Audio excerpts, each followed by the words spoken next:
How do you make money for nothing? The answer could be hiding in the 20 million tonnes of household waste we throw out every year. Before you throw that away, is there any chance I can have a quick chat to you about it? Sure.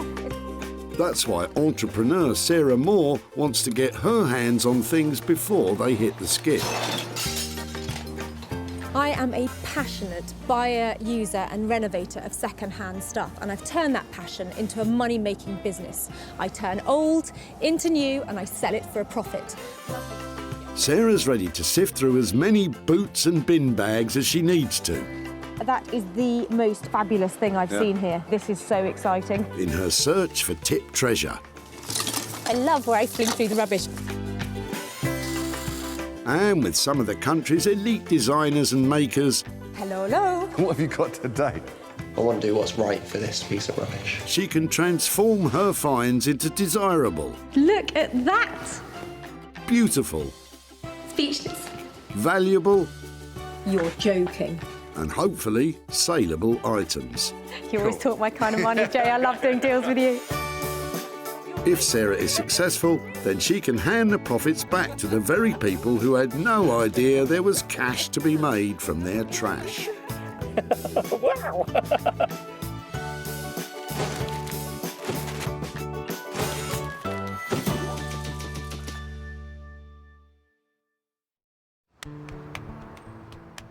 Today, Sarah is at Whitley Community Recycling Centre in Surrey. Every day, up to 400 cars arrive here laden with junk for the tip. But much of it could be reused instead of landing headfirst in the skip. Thankfully, Sarah's here to retrieve rubbish from this wonderful world of waste. Some people like going designer shopping, others go and play golf. But for me, this is where it's at. I'm in the department store for rubbish, and all I've got to do is find the treasure in the trash. With a team of skilled designers waiting in the wings, Sarah has special permission to be scouring through car boots looking for 3 items that once revamped and sold will produce a payout for the person dumping them. Bring it down, I'm here all day. I like the look of your chest. Yeah. That's a loaded remark, isn't it? Come on, Sarah, keep your mind on the job. Enter Richard and some interesting looking doors. Hi there. Hello. I like your doors. Well, they didn't fit. Oh, really? That's an Is old one. That's an old one. Okay. That's one that came out. Right. That was the moulded door I got. So it's not as good a quality as the old one then? No, but the old one wobbled. Well, do you know something? It might just be to my advantage. I'm looking for stuff that I might be able to recycle or make into something else. And your solid door might be just the thing. Yeah, well, you're very welcome to have it. I'm thinking it looks like it might make a great table or... A You've got a table? lot- yeah. Well, let's get the... That's really cool. I would love if I could take it away and see if I can make something from it. Yeah? So it actually looks a lot nicer without the paint on it. It's really solid. It weighs a lot more than the new one. I can see lots of potential just because it's so solid and it's really big, which gives me plenty to work with. But what does Richard think? You see, thinking of it from my perspective, I can see turning it into sort of trestle and using it as a workbench. That's what I would do. But my shed's not big enough. Now I've really picked it up. It's really heavy. There's a lot of good quality wood there. That's fantastic. I'll definitely do something with that. Haven't got anything else in there then that needs Yeah, to be I've got a utilised? vintage BT home hub that I don't need. Do you want that? Fine. No, the sun lounge is not going. That's on its way to my allotment. Always worth asking, but on this occasion, Sarah will just have to make do with the old door. I'm going to break the door. If she manages to take it away in one piece, she'll certainly have her work cut out with this old timber. But she does have someone in mind who can help. Rupert Blanchard is a sought-after furniture maker based in Margate. Design-wise, I love making things that appear really clean and simple, but the cleaner and simpler they get, the more complicated they are to make. Rupert's furniture designs command a premium price which belie their humble beginnings. basically other people's waste. I find some kind of beauty in it and spend a lot of time and give rubbish a lot of attention to try and bring it back into use. Anything that you might find in a skip, basically, I'm happy to work with it. That's music to my ears. This old door, which Sarah's been given by Richard, fits that bill perfectly. So, Sarah's rescued one item from the skip, but has 2 more to find. Unfortunately, she's spotted something it's too late to save. That is hundreds of pounds worth of lamp over there. Sarah, you should know better than to eye up the stuff that's strictly out of bounds. Anyway, it's not as if it's quiet. There's no end to the rubbish that's pouring in just now. And in no time, Sarah's on to her second catch. It seems skip visitor Stoyan is about to dump something special. These are really cool. Yeah. So you're throwing them today? Yes, I don't need them. Stoyan has had enough of trying to glue his broken dining chairs back together, but Sarah can see promise in these pews. I think they look lovely. How many have you got? I got a 3 just. 3. Lovely. Okay. They're really cool. I love the shape. That's fine. It's all yours. Really? I'm so pleased that you didn't put them in the tip. So That's okay. thank you so much. These lovely old chairs are going to be made marvellous again. I've got a maker in mind to restore them, and I think I'm sitting on a fortune. Thank you so much. You never know. Someone's rubbish is somebody's gold. So if you need something and you can use that, you're welcome. So item 2 is all set for a spruce up, and Sarah knows the perfect craftsman to overhaul these classic chairs.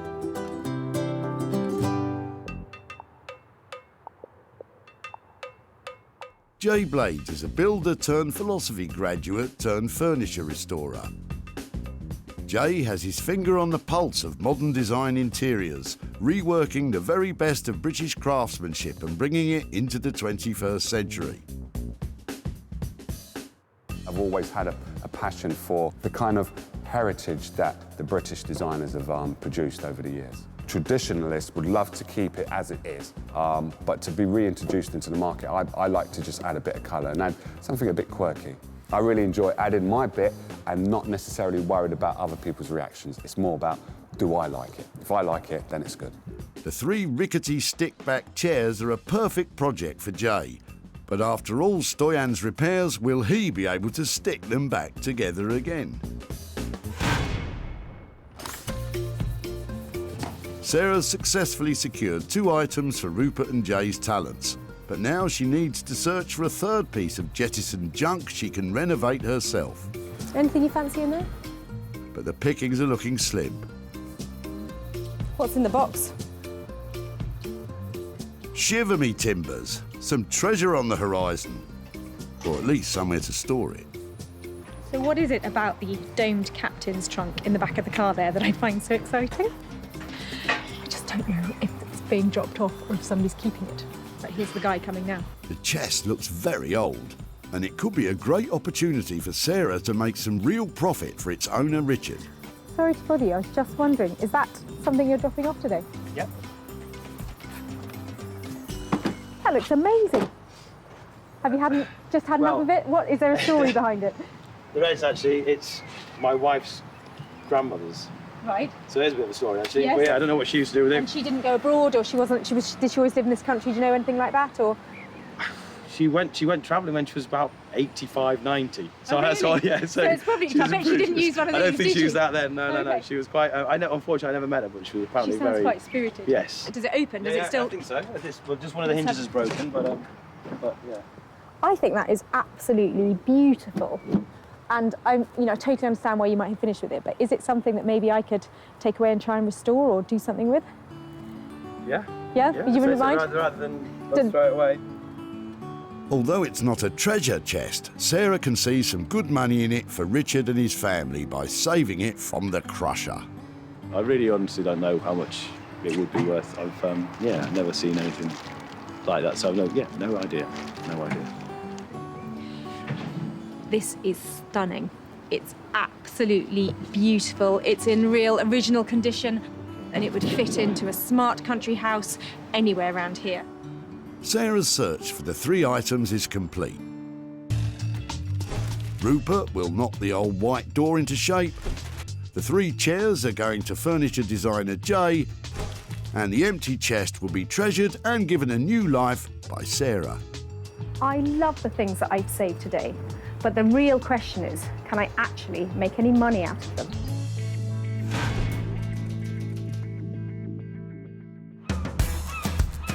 Margate is a seaside town on the coast of Kent. Like Brighton and Southend, Margate was infamous for clashes between mods and rockers in the 1960s. Fortunately, it's now well known for the Turner Contemporary Art Gallery and its very own burgeoning vintage clothing and retro furniture scene. It's also home to Rupert Blanchard, who's one of the country's leading reclamation and bespoke furniture makers. And he's used to dealing with Sarah's wild and wacky dump treasure. I'm really looking forward to Sarah turning up. I don't know what she's actually turning up with. I'm hoping that it's going to be something that I'm actually familiar with slightly, maybe wood, maybe a little bit of metal on it. If it's mass production or bespoke, if it's rotten or brand new, happy to sort of apply my own skills to it and play with it, basically. I just want to get on with it. Hello. Hey, Sarah. I'm a bit embarrassed. It's only a door. It's a door, it's great.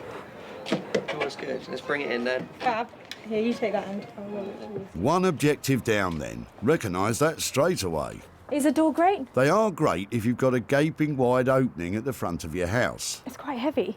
Solid, isn't it? Oh, it's a pine door. That's what I thought. It's a Victorian pine door. That got left in the garden. Okay. This one's really quite square, quite solid. Doesn't seem to have much rot to it.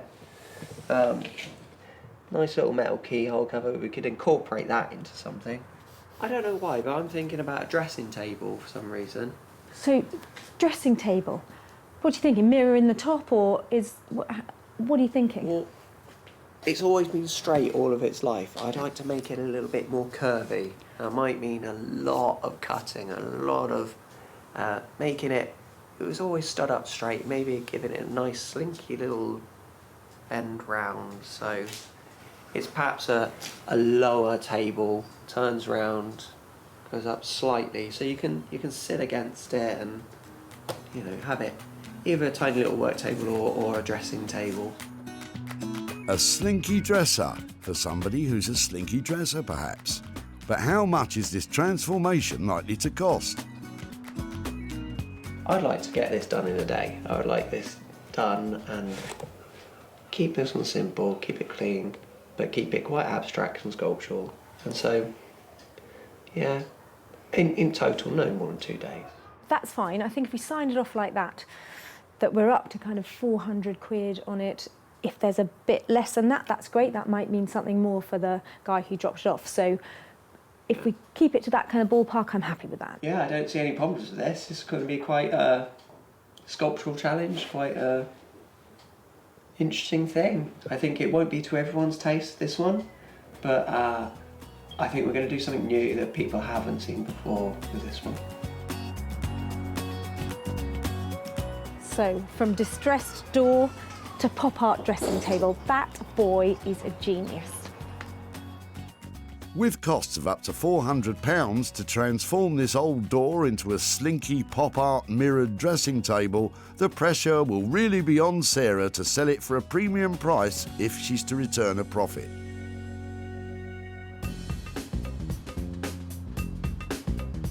Sarah's next stop on her wander is Wolverhampton in the West Midlands. It's here in the Victorian backstreets that retro-modern craftsman Jay plies his trade. Sarah's about to turn up with Stoyan's unmendable chairs. But will Jay be able to give them a lick of new life? All she's told me is just something that's beaten up and it's a bit broken and I'm going to have to work my magic on it. Normally my style is repairing stuff and then adding a bit of je ne sais quoi to it. For me, colour is a must. And hopefully, whatever Sarah's bringing along to me today, I'm going to add colour to it. How are you? I'm very good. I can't complain. What have you got today? I've got something really special today. Look at these. I can see that. I can see that. That is, whoops. They need some work, don't they? They do need work. These scrappy seats are actually classic British Urkel dining chairs that were built at their factory in High Wycombe in the 1960s. These are one of the creme de la creme of our English designers and English manufacturers that are still functioning in today. A lot of people want Urkel because it is the go-to kind of manufacturer to have. So someone to be throwing these away, it's kind of interesting, I would say. But it's very rare that you come across someone wanting to throw away Urkel. Very, very rare. The guy dropping these off, he said he'd bought them from the car boot. He had given up mending them because they weren't in a great state, and he just didn't want to see them anymore because this one definitely seen better days and the others are weak. So, yeah, I thought that they just looked so cool. I love the colour about them, but they need that special touch, Jay. Yeah, they do. They need a bit more than a special touch. They do need repairing. So what we've got is glue that someone's tried to glue them with. And the one thing glue doesn't stick to is glue. So I'll have to remove all of that glue. This is coming out as well. No. I'm hoping that the state of them wasn't too bad. And then I thought, you know, you are the go-to man for Urkel. Yeah. I've seen the kind of fresh new look that you've put on some of their pieces, and I'm sort of wondering, you know, is how much colour we can introduce them, and if that's all right to paint them. I think that adding some colour is not going to be too detrimental to the design of this piece. I will introduce colour, but I won't overdo the colour on these. It will be very modestly done. I do love these pieces, so I can't wait to start working on them, actually. You know what my next question is going to be? It's going to be money. Money, money, money. £50 each. That's a deal. OK, cool. I'll best get to work then. The total cost of renovating the 3 chairs will be £150. Sarah will need to find the right buyer if she's to turn a profit on these.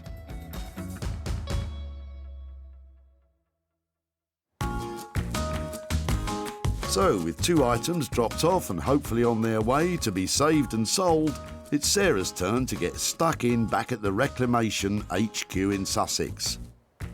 And at her barn, she's hoping to turn Richard's chest into valuable treasure. But sometimes it's difficult to get started. The dog's run off again.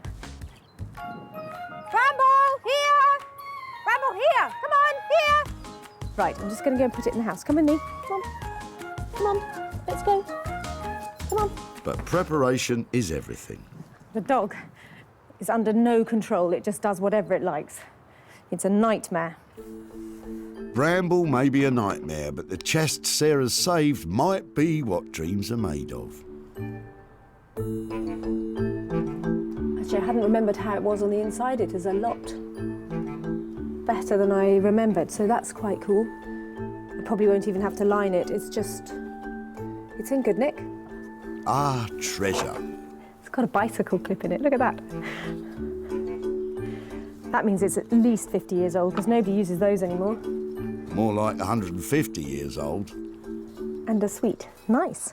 The mother lode, a good omen for turning a big profit. The metalwork and the binding on the trunk is in really poor condition, and that is going to affect how much money I can get for it. So my plan is to try and take as much of the rust and the surface dirt off as possible, and hopefully stabilise it so it's something I can wax to make it look much more attractive than it does at the moment. It's going to need a lot of elbow grease to get this together. With grease applied, it takes Sarah just half an hour to remove what looks like more than a century of filth.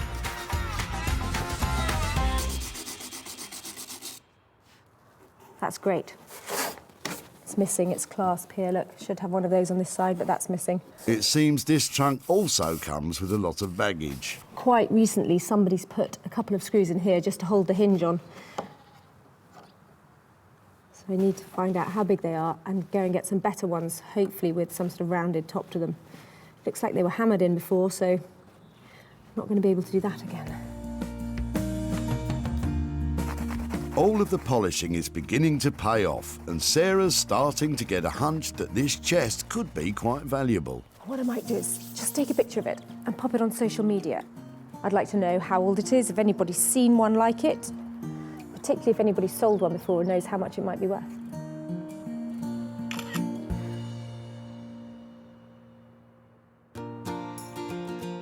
Now, did you know the inventor of the door knocker won the Nobel Prize? Taxi for me, please.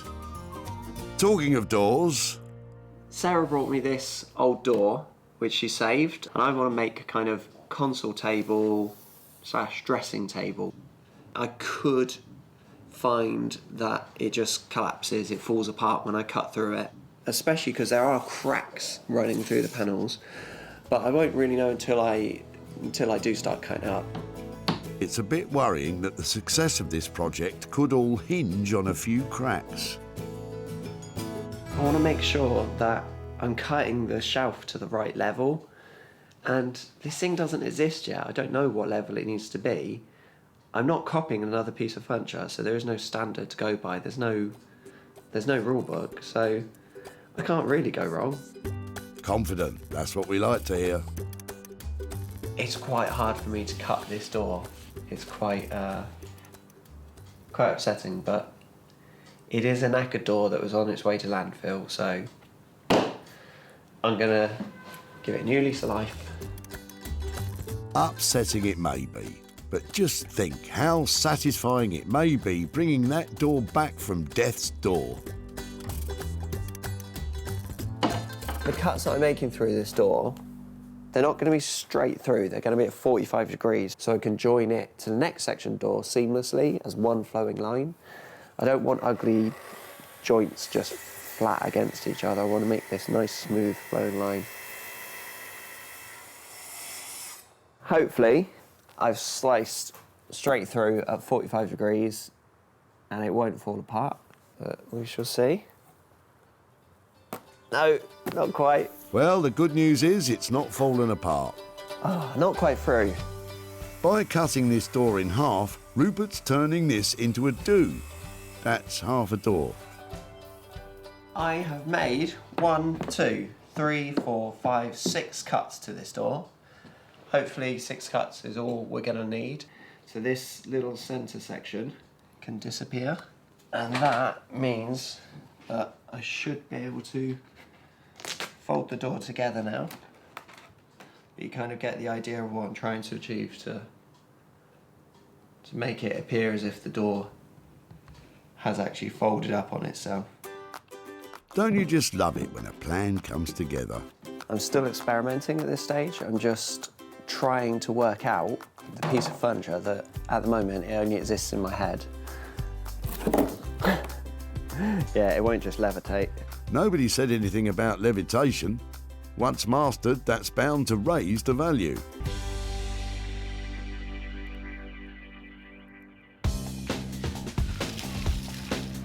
And in Wolverhampton, Jay's still purring over the Urquhart chairs. These are a stick-back chair. I think they originated in the 1960s, and this is classified as the Urquhart's originals. British manufacturing, what I say at its best. Sexiest leg in furniture, and it does exactly what it's supposed to do. Looks good, holds the seat up, perfect form. This is a part of English history, and I'm just adding my little bit of woo to it. Although Sarah brought 3 chairs for Jay, he's decided that one of them's too far gone. So he'll use the 3rd one for spare parts for the other 2. All of these have to be sanded down, and that's all of the sticks, including this bit here. That is kind of like water damage on there.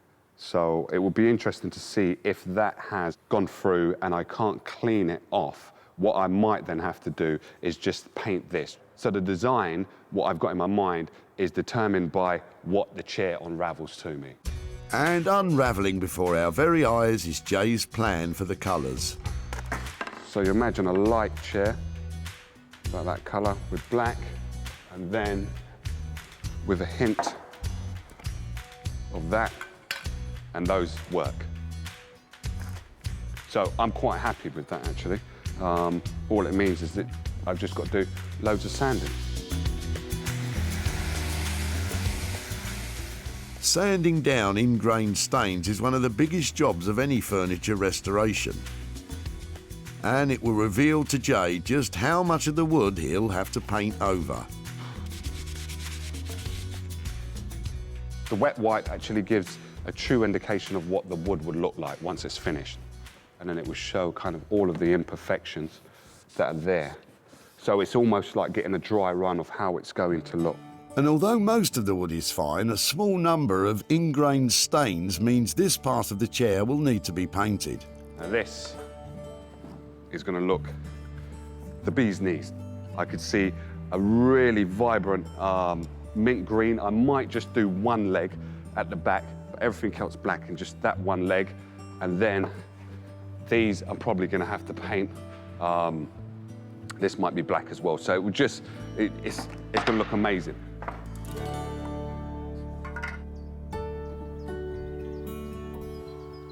Back at her house, the photo Sarah took of the old trunk has generated some results. She's been directed to a website that deals specifically with travelling chests like Richard's wife's grandmother's. So there's all sorts of different trunks on here, but basically it's a dome top antique trunk, and it looks like it might be American or continental. It doesn't look like it's British. So, and probably 1870, something like that, are the similar ones that are coming up on here. And wow, some of them are as much as $3,000 a trunk that look just like our one. I mean, the condition of ours is not great, but we might be talking as much as £1,000 for that trunk. And that will be amazing. Sarah's success is measured in sales, and she always seeks out the best opportunities to maximise profits. Hosting regularly her own furniture and clothing sales from home, Just sold the sofa. advertising and selling online, Let's get that online. or meeting commercial buyers in person to sell direct. Seeing this is really refreshing, and it's good, and people are going to want more of it. It's going to grow, this thing, I think, that you're doing. With opportunities galore in the things we throw out, Sarah's always looking to make money for nothing. So Richard's wife's grandmother's old trunk went on one more journey from the garage to the dump. That looks amazing. She went travelling when she was about 85, 90. So Oh, that's why, really? yeah. So it's probably, I bet she didn't use one of these, I don't think did she she? used that then, no. And after sitting in the garage for years, Sarah took it to the barn to rejuvenate it. That looks a lot better. And after some detailed research, she discovered it's possibly an American traveller's trunk from the 19th century that she could sell for a very healthy profit for Richard. Back at the house, there's been a change of heart. Knock, knock. Hattie, Richard's wife, is finding it difficult to say goodbye to her grandmother's chest. Hi there. Hi. Hi, I'm Sarah. Hi, come on Hi, in. I'm Hattie. Hattie, come on in. And Sarah has invited her over to take a look at what she's been up to. There you are. Do you recognise that? Look. Remember, Megan?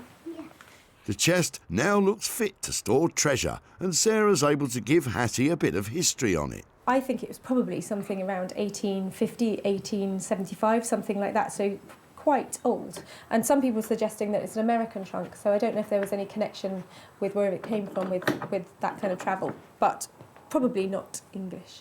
Yeah, just a really fun, sort of oldie piece. It's, well worth hanging on to, I think. Do you like it? The chest did once feature prominently in Richard and Hattie's home, but when they started a family, it was put aside. When we had Megan, as soon as she was mobile, I was just really concerned about having it in the house, because I thought with the metal edge, I was just worried if she lifts it up, it could literally, chop her fingers off. So that's when it went into our garage, which unfortunately is a bit damp, and that's when it sort of got into a bad way. But with even the briefest of clean-ups, the chest has been given a new lease of life. It's literally had half a go at being sanded, and I think that if you wanted to use some wire wool on it or a wire brush, it would actually come up, really quite well. So, and inside, all we've done is just given it a really good dust out, but it's in really good condition inside anyway.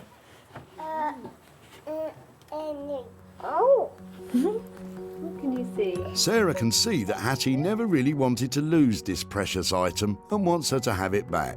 Should we take it with us, Chloe? Yeah?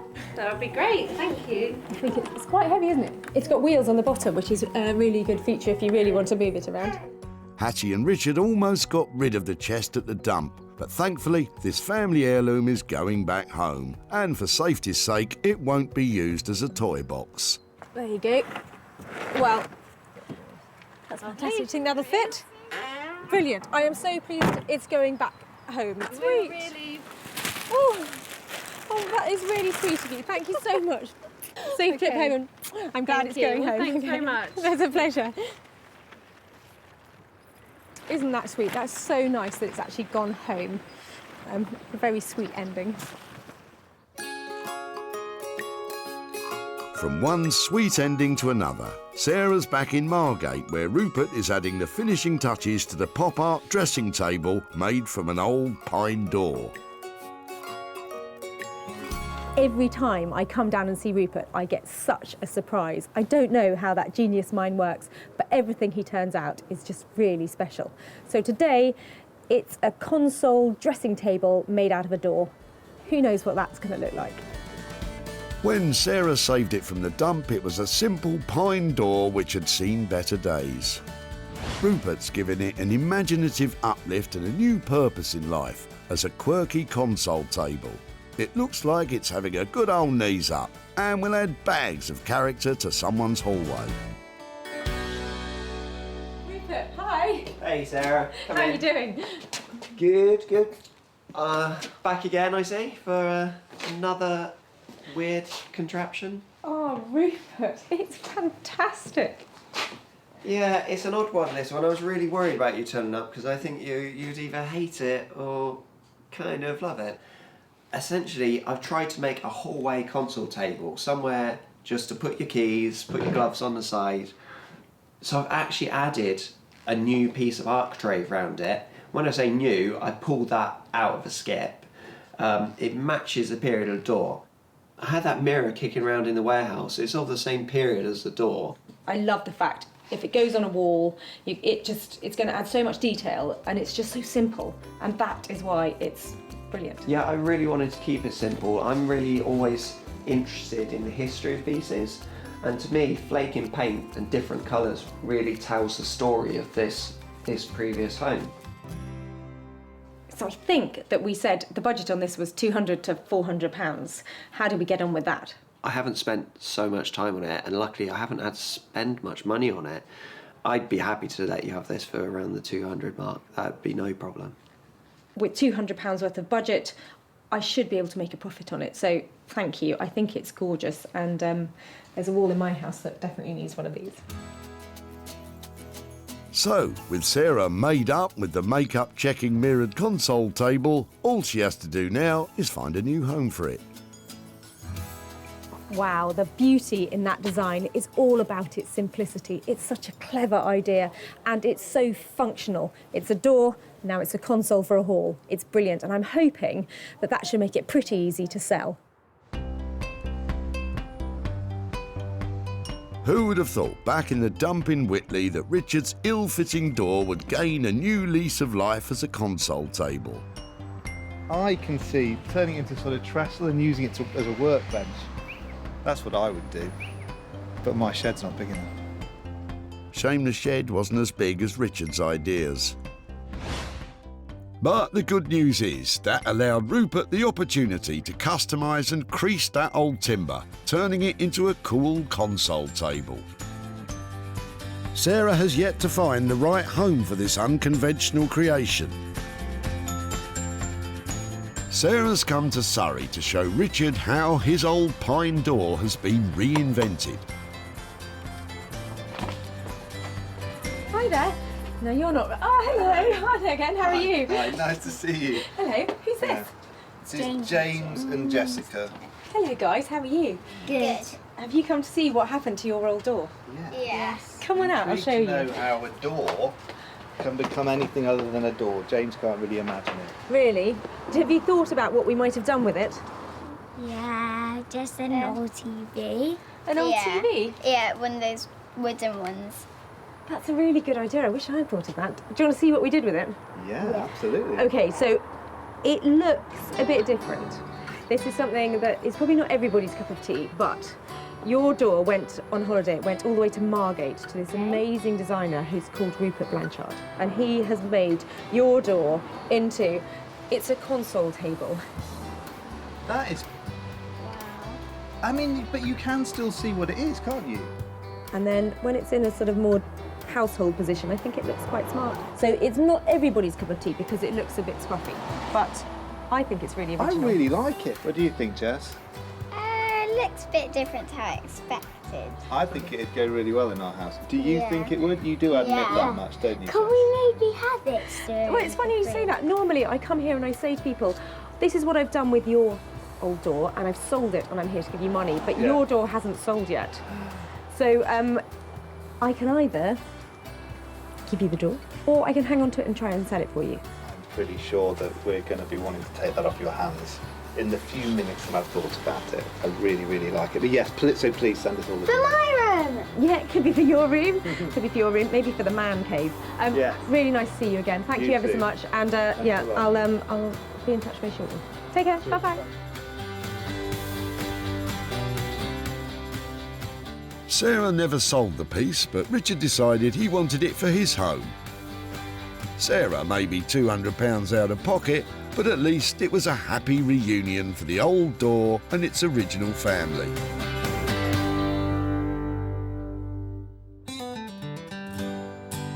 With 2 out of 3 items completed, Sarah has one more pickup to make. And in the West Midlands, Jay has finished the Urkel chairs and is waiting nervously to see if she likes what he's done.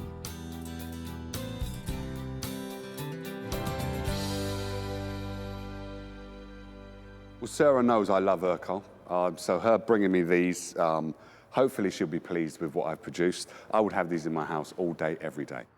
These are really, really brilliant. But will Sarah agree with the radical approach to colour Jay has taken with these classic chairs? I can't wait to see what Jay has done. He's Urkel's biggest fan, and I'm hoping that with the pair and the spare that I dropped off, he's managed to create 2 fabulous Urkel stick-back chairs.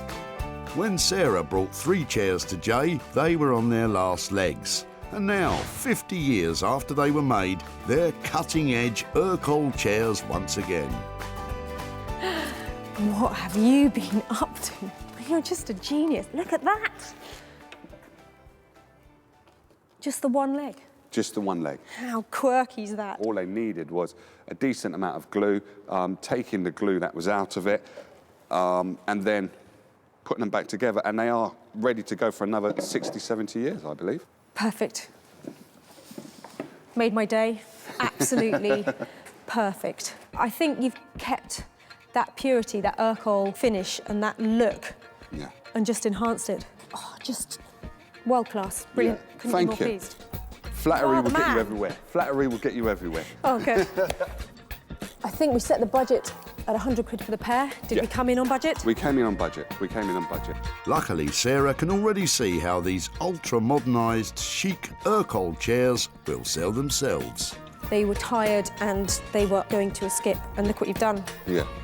Fantastic. Thank you. Thank you.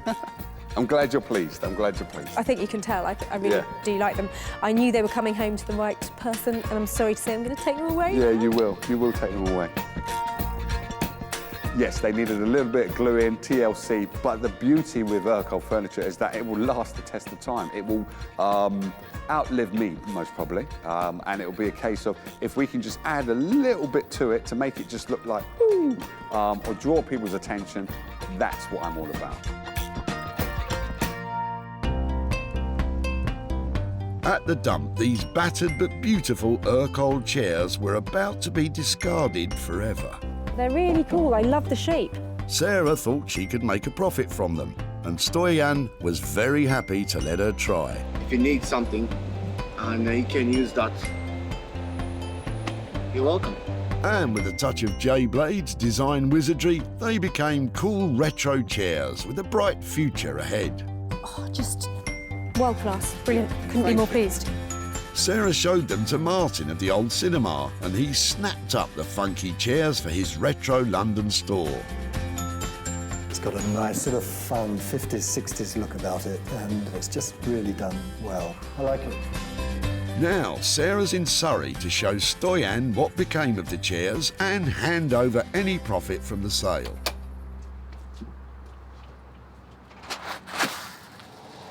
Hi there. Hello. Hello. Hiya. I'm Sarah. Hi there. I'm Liliana. Hi there. I'm Hi, Stoyan. nice to see you again. Nice How to are see you? Yeah, very well, thank you. I've bought some pictures to show you of your Okay. chairs. Now, I remember you dropped 3 off at the tip, Yes, didn't you? yes. And did you say you got them from a car boot sale? Yes.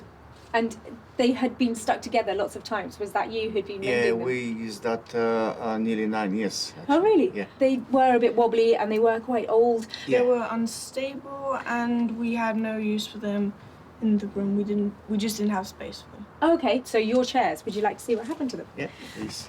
There's an amazing guy called Jay Blades who specialises in revamping very hard. furniture. What do you think? It's very hard, yeah. Ooh. Nice. Good? Yeah. Do you think it works? Yes, and this is bright as well. Really good. Yeah. Color contrast is. I don't think you could do that with these chairs. It turns out that those chairs were made by somebody called Urkel. They have a very strong look. Urkel is collectible, and we paid him £100 to paint it all and to make them look fantastic. But we sold them for £200. So I've got £100 here to give to you for your chairs. What's about it? I told you about the We can give them to charity Keep that for the ourselves. charity for ourselves.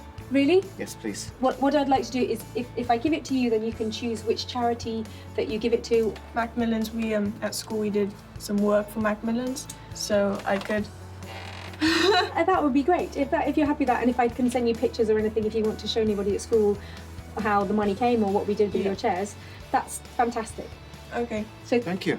Thank you very much for letting Thank you me for keeping in have touch your. and- Oh, that's lovely. And Thank you. It's a good luck pleasure. with what you're doing. It's really great. Oh well, thank you. They were great to work on. Jay charged £100 to repair and reimagine the Urkel chairs.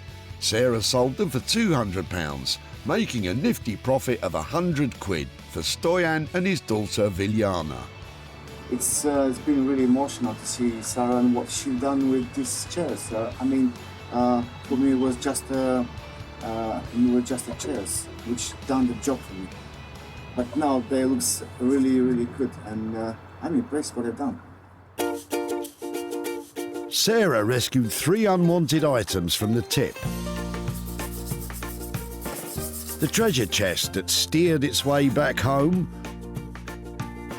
The pine door was revamped into an offbeat console table. And the swing was put back into those 60s-looking chairs. Well, that wasn't quite the outcome we expected for that trio of tip treasures, but it was satisfying nonetheless. That chest has gone right back to the heart of the family where it belongs to be. The console table is now a treasured possession, and the Urkel chairs have raised money for charity.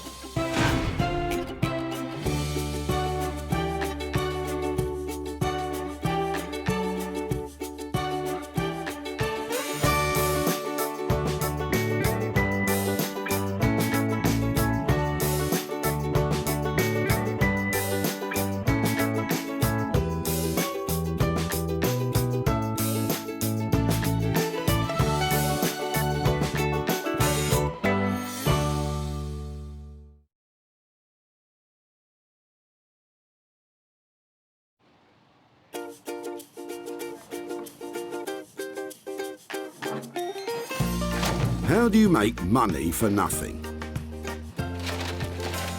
The answer could be hiding in the 20 million tonnes of household waste we throw out every year.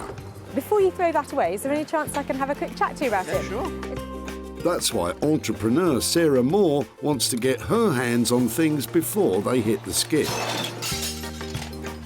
I am a passionate buyer, user and renovator of second-hand stuff, and I've turned that passion into a money-making business. I turn old into new and I sell it for a profit. Sarah's ready to sift through as many boots and bin bags as she needs to. That is the most fabulous thing I've seen here. This is so exciting. In her search for tip treasure. I love where I fling through the rubbish. and with some of the country's elite designers and makers. Hello, hello. What have you got today? I want to do what's right for this piece of rubbish. She can transform her finds into desirable, Look at that! beautiful, Speechless. valuable, You're joking. and hopefully saleable items. You always talk my kind of money, Jay. I love doing deals with you. If Sarah is successful, then she can hand the profits back to the very people who had no idea there was cash to be made from their trash. Wow!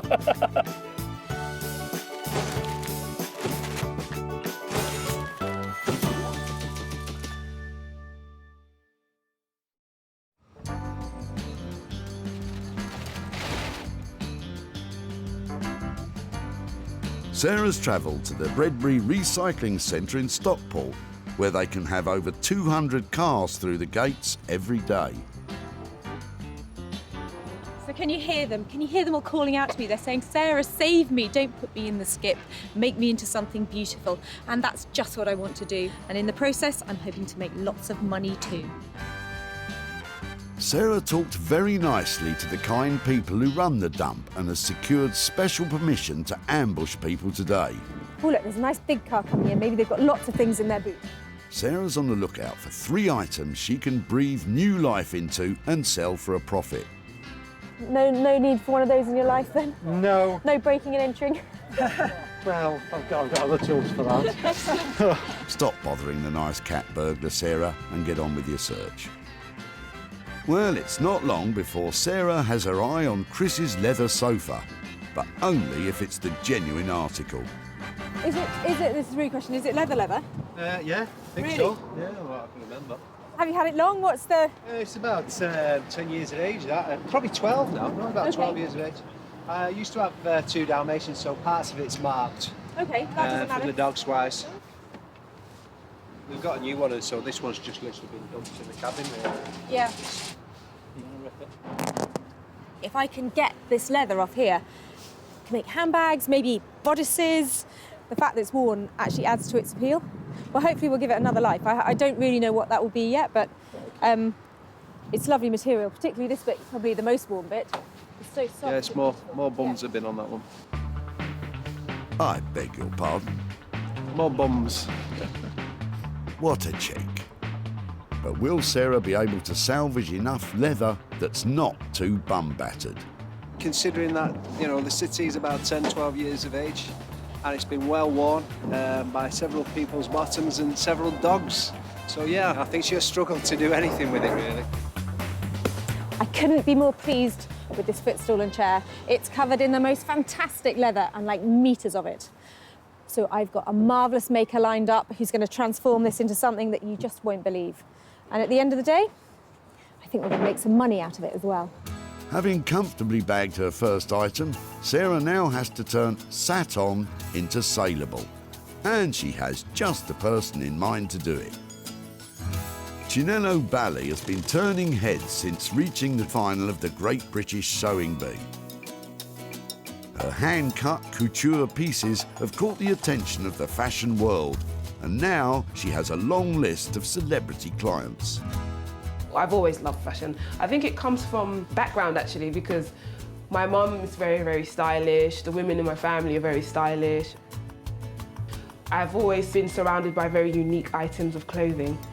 One of the things that encouraged me the most to start making for other people was because when I wore my garments, people would always stop me saying, oh, you know, oh, I really like this. Where did you get it from? And they'd find out I'd made it myself. And then very early on, I'd get people say, oh, can you make one for me?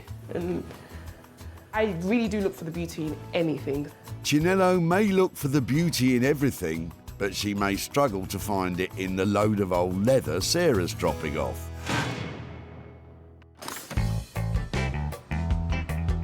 So it's 1 item down, 2 to go. And while Sarah was busy with Chris's sofa, she's missed an absolute gem. It's really annoying that that's in there, and that's, you know, it's nice old wood. Just to be clear, once something hits the tip, it's out of bounds. Can I just go in and get it? No, Sarah, you can't. But if you're quick enough, you might be interested in what Derek has in his boot. Hi there, I'm really sorry to bother you, Ron. I know you're busy, but I'm just wondering what you're dropping off and... Just a bit of steel and aluminium and so on. OK, was it a greenhouse or something? Yes, yeah, it was an old greenhouse. We're looking for things that we might be able to make into other stuff, and these angly bits look really interesting. Would it be OK to have a better look at them outside? Yeah, of course, no problem, I'll take them out. Brilliant, thank you. I know they're rusty and beaten up and stuff, but they're just the kind of thing that we might be able to marry them up with something. Yeah, I'll take them. Really? That's fab. Where would you like us to put them? Just over here would be, in front of the scrap metal would be lovely, thank you. Sarah's acquired some angle iron, which is kind of like a giant Meccano set for grown-ups. Brilliant, thank you so much for all your time. Thank you, bye-bye. But can she reassemble it into something that can turn a profit? What does Derek think she'll do? I'm assuming she's going to make a shelving unit of some sort, using the garage or the shed. It's all in one piece, as long as she's handy with a paintbrush. Anything like this that is modular, so it comes apart and you can screw it together, is really easy to work with, even if you're just an amateur. So although it's in a bit of a state at the moment, I think it's got real potential if we were to give it a really good clean down. If you keep polishing it up enough, it's the kind of thing that you can put in your house. Not in my house. And it's not going to be much good on its own. Do you think you can find some old wood or something? Oh, you already have. So it's probably all here. It's a junk jigsaw. There we go, back to being pretty much a whole door now. What do you reckon? Your next dining room table, sir?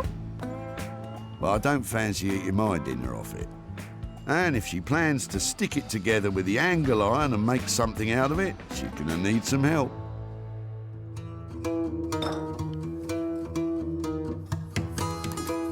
Rupert Blanchard is one of the most imaginative bespoke furniture makers, searching the country for undervalued materials to rework into contemporary designs. I work mostly with reclaimed, salvaged and abandoned materials. Basically other people's waste. I find some kind of beauty in it and spend a lot of time and give rubbish a lot of attention to try and bring it back into use. I like giving things a second, a third, a fourth chance. Rupert's been making furniture for over 10 years, and in that time has developed a thing for drawers. Oh, look at that drawer. Look at that. What a beautiful drawer. Rupert's no stranger to unused materials, but that door might be past saving.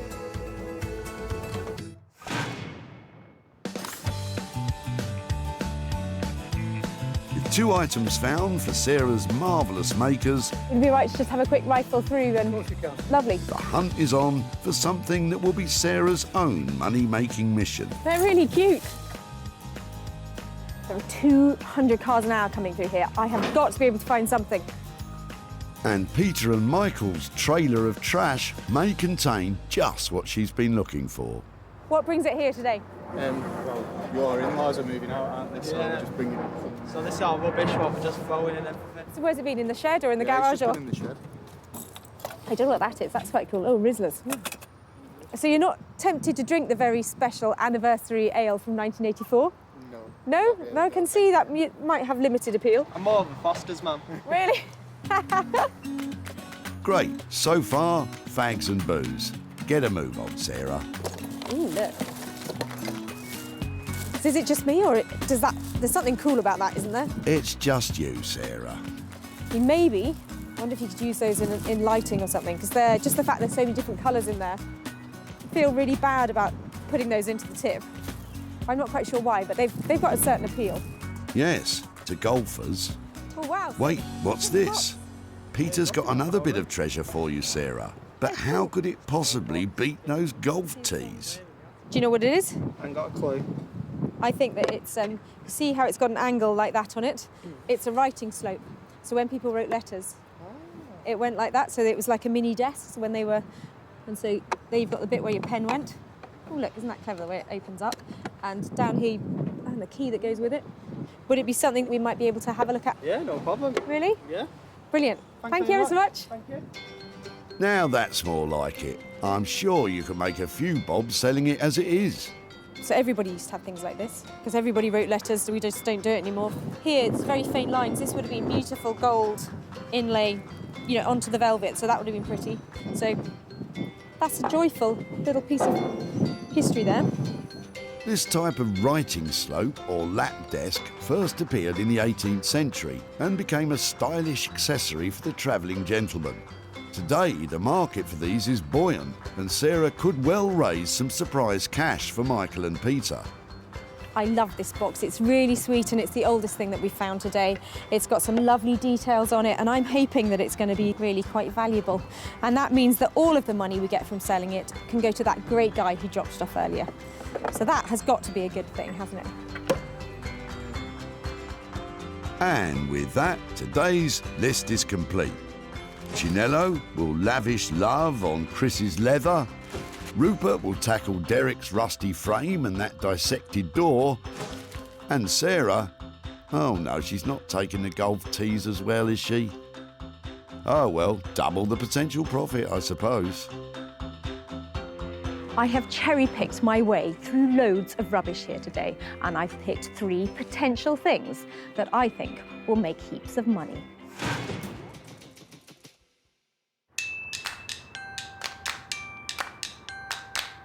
Canning Town, East London. Amongst its old industrial past and its current regeneration lies the home of high fashion. Well, you wouldn't think it from the outside. Designer Chinello Bally will have Sarah at her door any minute with the beaten-down chair. I have a feeling she's not going to be happy when she sees what it's made out of. I love beautiful fabric. Anything that's beautiful, anything that's glamorous looking, I love. If I was going to say anything's out of my comfort zone, it would probably be leather. It's because you wouldn't usually think of leather and think elegant. Oh dear. Good luck, Chinello. Hello, Chinello. What have you got for me? OK, these are the cushions off a chair, and I've got a footstool that goes with it. Oh, wow. She's in. I'm going to need to sit down here. So I'm hoping that between this and this, we've actually got heaps of this fabric. There's loads of it, definitely. I actually wondered if it was nicer. I actually really like the inside, Yeah. but I think as well we can use both because look, that looks lovely against each other. Oh, wow, that's really cool. Yeah. I had a few ideas. Okay. I want to hear your ideas this time because I have got no idea. When I was looking at this, I kept on thinking about maybe having something like some sort of cape or some sort of loosely fitted garment. Yes, maybe. How about like a blazer cape? You know those blazers that have the capes attached to them, so they don't have a sleeve. It will be like the cape instead of the sleeve. Come on, Sarah. You know, those blazer capes that you see everyone wearing all over the place. What exactly, how does it style, the blazer cape? It's basically a blazer, like yours, but it would have a cape. Fascinating. I think it's really fantastic. A blazer cape, how much money does it cost to produce a blazer cape? Stop saying blazer cape. Could be looking about £250 to £300. OK. Do you think that would mean we'd make a profit? Definitely, I think so, because this is real leather, you know, and it's a handmade jacket. Should be looking about £400 for it. OK, well, I think that sounds great. I think leaves me a bit of room to surprise the guys who dropped it off. Well, shall I leave it with you? Yes, I'm going to kick you out now so I can get on with work. OK. Bye. Don't work too hard. OK, bye. Bye. And so, blazer cape. So this is sort of out of my comfort zone, but I think it'll be good. I think it'll be a challenge, a good challenge, however. Armchair footstool becomes blazer cape. It's not an obvious choice of garment, but only Chinello would think of something like that. Secretly, I hope it fits me. So do I. So it'll be £300 to produce the garment. And all Sarah has to do is find a superhero looking for formal wear, and she's sorted.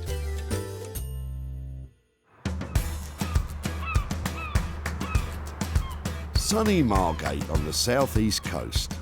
Once a mecca for British holidaymakers, now it's a place where vintage is an advantage and reclamation is the order of the day. And one man leading the way is our Rupert. And Carlos the cat. Sarah's about to set him the challenge of making something out of the angle iron and the old barn door. Rupert, hi. Hey, Sarah. How are you? Back again? I've got a few things. OK, don't look. Can you rustle off somewhere and I'll bring it in and then you can see it because I don't want you to get put off. Sarah thinks if she can make it look presentable, then Rupert might just see its potential. It's all coming together. It's going to be fun. Sarah's brought some weird things to me before, so this time, who knows what it could be. Looks good, doesn't it? Really inspiring. Doesn't look like a load of old junk. I'm not exactly sure who Sarah's trying to convince, but either way, Rupert's getting concerned. Sarah, you all right? Yeah, it's coming together. I hope it's going to be worth it. Can't quite imagine what you're doing yet. It's a lot of crashing and banging coming from out there. Never look better. Rupert? It's like all my birthdays and Christmases come at once. There was something about it. It's been hacked into, it's been cut up. Okay. But I just love the fact, the wear on it, you can't make it look like that. What is it? A toilet door, a barn door? Barn door, I'm thinking. And then this angle iron? Yeah, brilliant, isn't it? I love angle iron, I love it. It's so flexible, adjustable, and it's something that you don't really see now in the home. Everyone used to make their bench in their shed, their shelving in the garage out of this stuff. So, the angle iron's a hit, but the old barn door has some issues. Quite a lot of fascia, a lot of dry rot there, so it can be complicated to work with. I don't know if you've noticed, but actually it has been cut in half. So there is, it's not quite as intact. So yeah, that's why I was piecing it together so it wasn't. That's a surprise. Yes. It's a jigsaw puzzle. Yeah, I did have some thoughts that maybe this was kind of cut up into parquet to make amazing tabletop, and these were framing it in some way. A table, I see as the easy option for me. Yep. A sideboard would be a more challenging option for me because it's only 2 materials here, so to stretch them far enough to actually make a piece of furniture that you will sit in front of and stare at every day, it'd be quite a challenge. Rupert's never one to shy away from a challenge. But how much is it going to cost? I've got a couple of days' work on this. I would like to really, go to town on this piece. So we're looking at a 400 or so quid. I think that's about right. I've left Rupert in there piecing together that jigsaw and trying to make a sideboard out of the door and that old angle iron.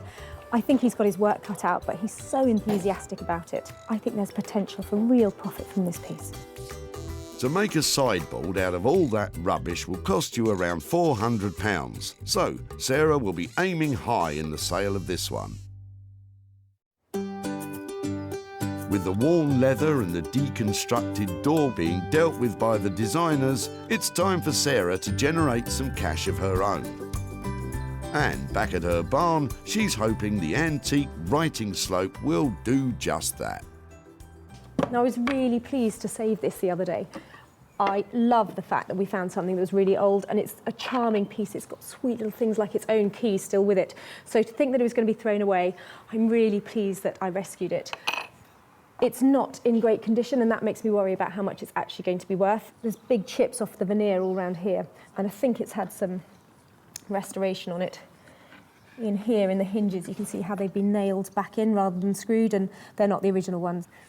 This isn't going to be worth a fortune, but I don't think it should get thrown away. And I know that because of the details on the front of it, the fact it's got the key and the lock, a lovely shield on the front and the escutcheon here, people might even buy it just to be able to reuse those to restore something else. I think the best thing I can do with it is to polish it up and make it look prettier, and then take some lovely pictures of it so that you can see all the details, so it has lots of appeal to lots of different people. When polishing up old veneer like this, it's best to avoid harsh chemicals. A thorough rub with a dry cloth will do the job. This is my very naughty puppy.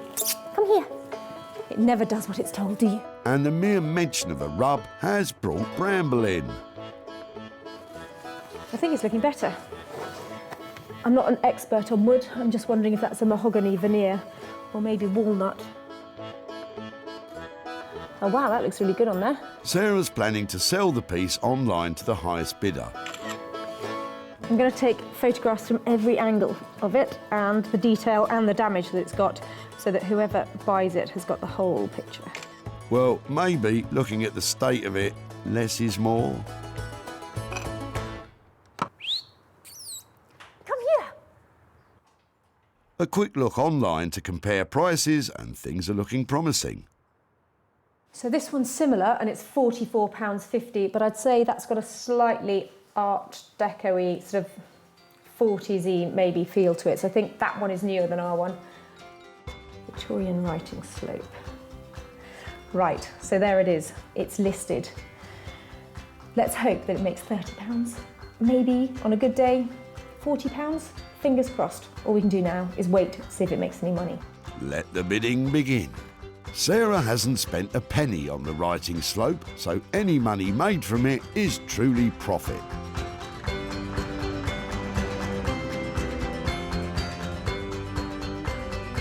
Back in East London, it's blazer cape time. And you know, I'm coming round to the idea. It's a blazer and it's a cape. Come on, I want one. So, Chinello, where do we begin? I decided to dump the blazer cape idea this morning. No. Why? Because I just woke up and I thought, how is this going to work? So I'm going to make a dress out of this. So more of a shift style dress. And also I really wanted to put my own signature on this. So the jacket thing is not really something I do. Dresses, they're more my thing. Oh, OK. I'll have to find my own blazer cape then. But what's your idea for the dress?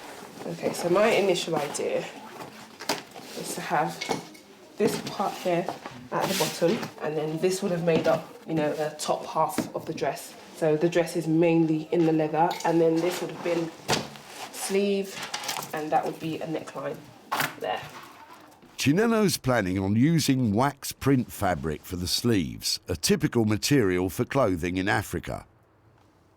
And although this material is dark, they're more commonly vibrant, colourful cotton prints, which historically were used as a non-verbal communication that could indicate status or wealth among African women. I'm just trying to straighten out all the edges, and I was just making my dress a little bit shorter than I want it to be. With the chair and stool completely stripped, Chinello has all the material she has to work with.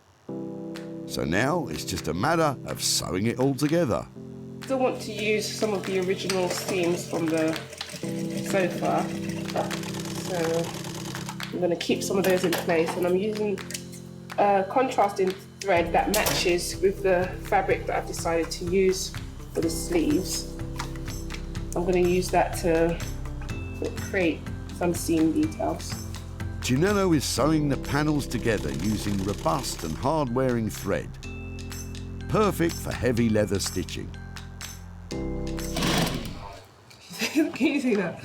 But there's a problem. Don't know why it's doing that. I need to work out why it's doing that. The leather panels keep slipping away from each other. It's moving. So I'm not sure whether it's too worn or if there's some kind of waxing on it that's making it slide along each other. See, it jumps down as you try to sew it. Even though I start with the needle inside of it, so it shouldn't do that at all, it still jumps. This could potentially be it for the sofa dress. If it's not going to sew, what am I going to do with it? The more worn sections seem impossible to sew together, and considering most of it is well worn, Chinello might not have enough material to make a wallet, never mind a dress.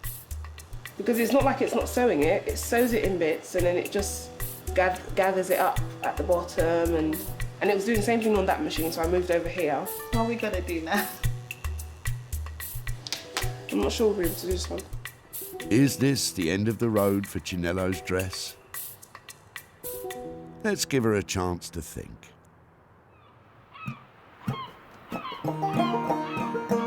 Meanwhile, over in sunny Margate, let's hope that Rupert's having more luck with the angle iron and the old barn door.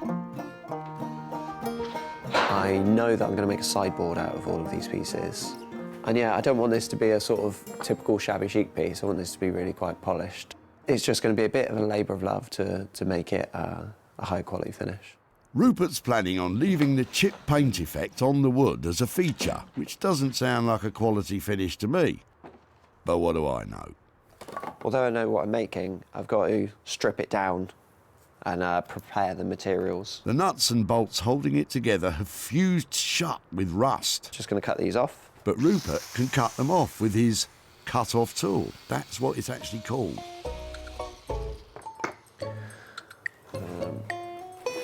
Just use a hammer because these will still be quite hot. Once the door is taken apart, a few more screws. You can get an idea of how much usable wood he has to work with. But it's all looking a bit crumbly.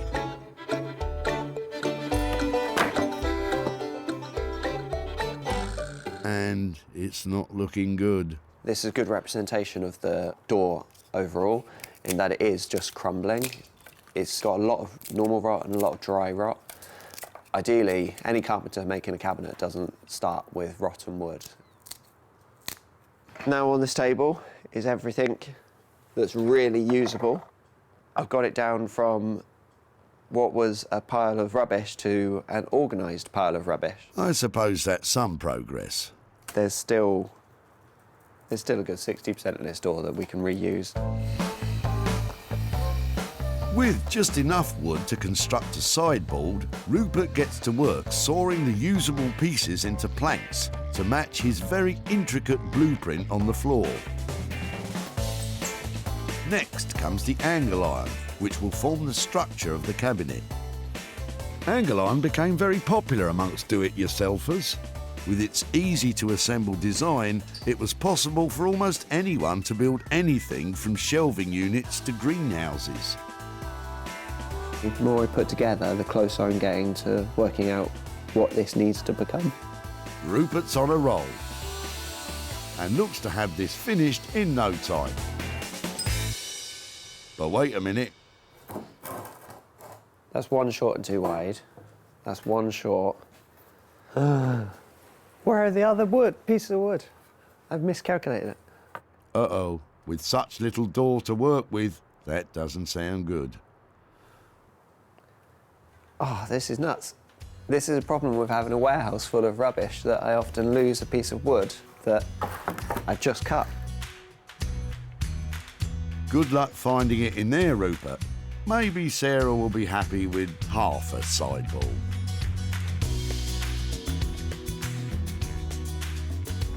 Back in Sussex, Sarah's online auction of the writing slope is nearing an end. Exciting. She was hoping for around £40, and with a few seconds to go, it's sold. Well, the writing slope has sold, but it hasn't made great money. It's made 15 quid, which is better than nothing because it was literally about to go into a skip.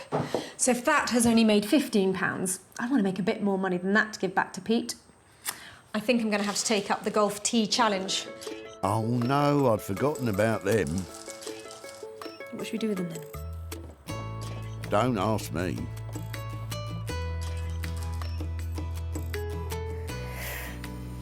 Art installation? Looking at all the golf tees floating around in there, maybe I could make like a golf tee loo seat so you sit down on it and it's a bit naff. I'm certainly getting a whiff of something. But I think I've got it now. It's going to be a tribal style necklace. Cool, hey? Anything you say.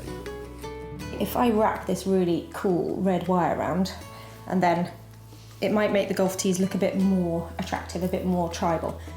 Well, I suppose it's not bad for a last-ditch attempt to make money.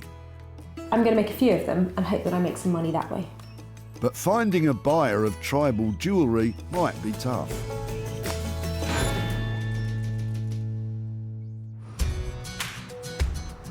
Back at the dump, Sarah was rustling through Peter and Michael's box of old bits. So this is our rubbish, what we're just throwing in everything. Ooh, look. First came the golf tees. There's something cool about that, isn't there? And then an antique writing slope. Oh, look, isn't that clever the way it opens up? The writing slope underperformed online. It hasn't made great money. It's made 15 quid. So Sarah got to work on the tees and, eventually, produced some multicoloured tribal-esque necklaces. Sarah showcased them at her barn sale and was optimistic the country-living crowd would get behind them. I'm putting them out at £10 each. I've got some more to come out later, and I think they look really cool. But despite being a big talking point of the day, they remained unsold. Sarah contacted Peter, whom the 2 items had been taken from, to arrange to hand over the £15 from the sale of the writing desk, but alas, without success. So Peter has been very busy, so I haven't managed to catch up with him, but I have got £15 here that I'm going to send off to him, and I hope he's going to have a drink on us. So it's been a disappointing turnout for the boys, but still, 15 quid for what was rubbish is still better than a kick in the golf balls.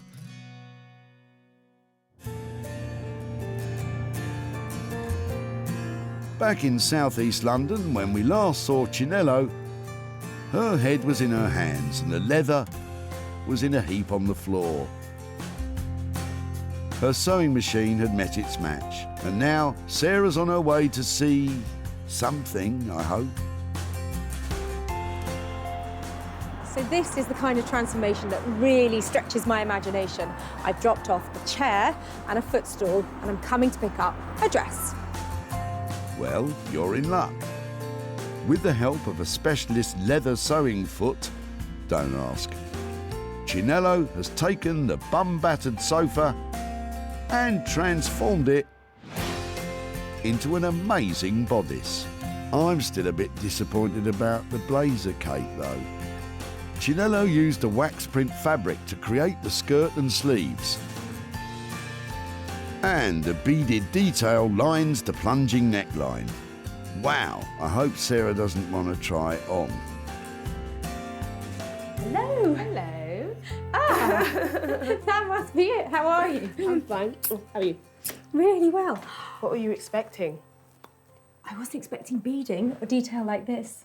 And I was thinking suede because of the back of it. Yeah, I was going to, but all of the back pieces were so different and there was nothing uniform at all. I thought, I don't think that's a problem. It looks amazing, doesn't it? I love the way you've got the darts in here. Yeah, I thought let's carry on with the, you know, the whole leather feel of things, you know, because usually it's, you know, so many panels put together and they just do all the outside stitching sort of decoratively. So I've done that as well. It's got your signature sassiness about it, hasn't it? Because this is quite revealing, isn't it? And this isn't long, is it?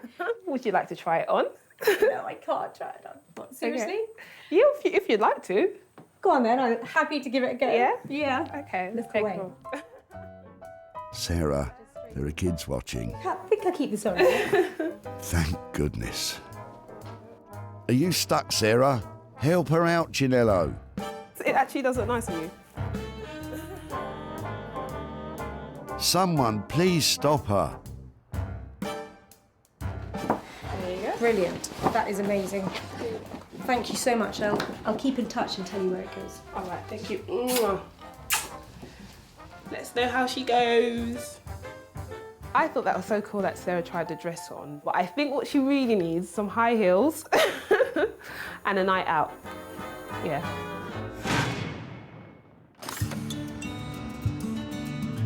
Back at the dump, Sarah saw potential in Chris's faded leather. If I can get this leather off here, it's beautiful, it's really soft. More bums have been on that one. The bum bashing didn't bother Sarah, but Chris was sceptical. Considering that, you know, the city's about 10, 12 years of age, I think she'll struggle to do anything with it, really. Luckily, Chris was proved wrong. With the expert eye of Chinello, it was transformed into something spectacular. Sarah's been working her socks off to find a buyer. But with this bespoke piece, made to measure no one in particular, Sarah's been unsuccessful in finding someone it will fit. Sarah travelled back to Stockport to tell Chris the bad news. But you never know, it might fit him. Hi Chris, how are you doing? Hi. Nice to see you again. Hello.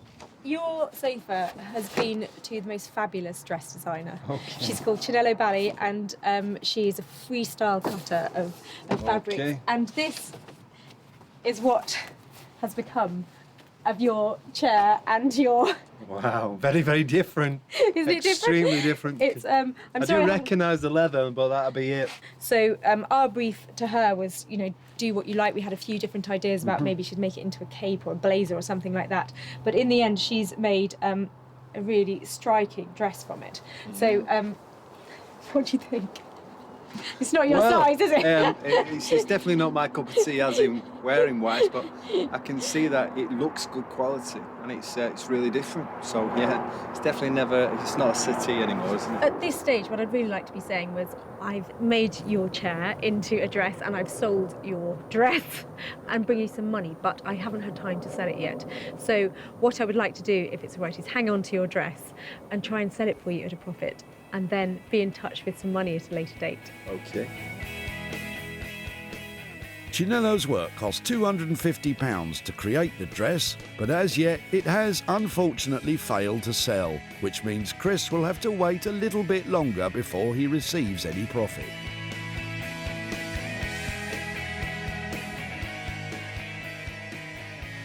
Well, it was great to be able to show Chris the dress that Chinello actually made, but I wish I'd been able to turn up with some money for nothing. But hopefully I'll be in touch soon and have something to share with him. I didn't know what she was going to make, but her dress would have been definitely the last on the list, let's just say. So yeah, definitely wasn't the case that I was thinking she's going to make a dress out of it at all.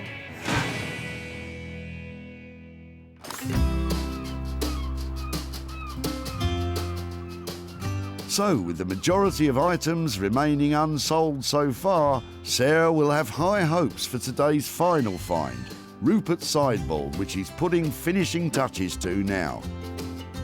That is, if he's found that extra wood. So what do you get if you drop off a load of old metal and a broken door? I'm hoping for one of Rupert's signature sideboards and something that looks fantastic.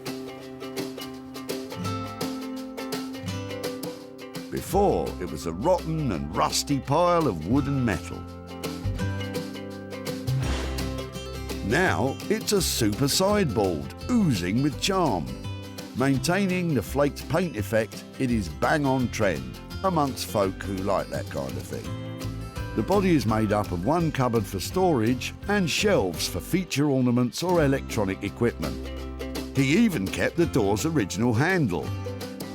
It won't fit in everyone's house, but you have to admit it, it's an astounding achievement from Rupert. Good show, young man.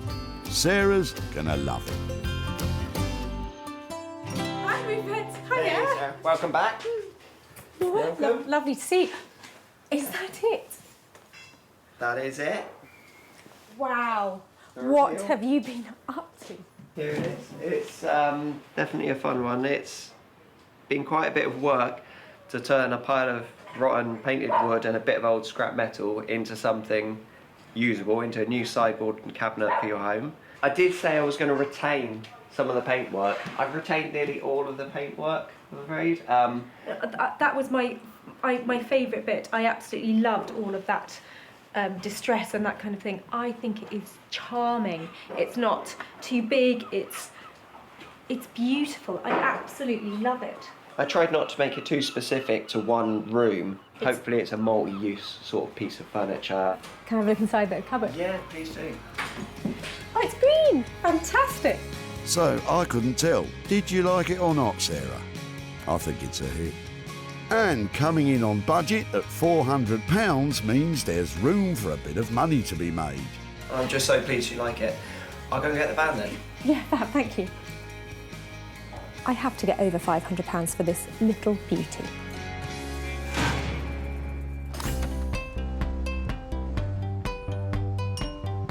Back at the dump, Sarah ambushed Derek for his angle iron.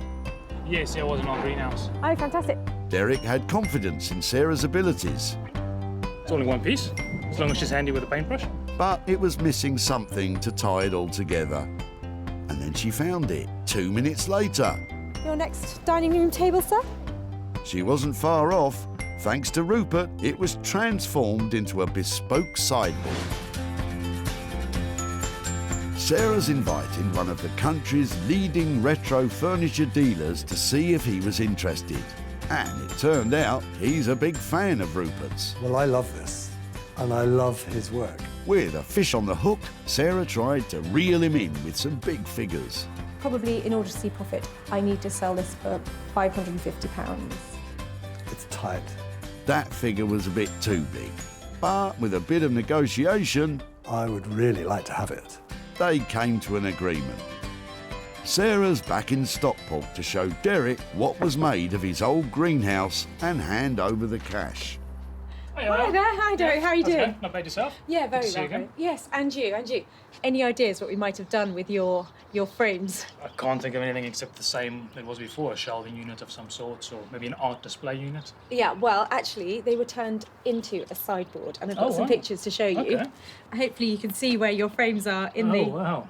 It was Got rid made. of all the rust and everything as well. Looks brilliant. Do you think? Yeah, it looks really good. Wow. They I never were- thought it would amount to anything except scrap metal.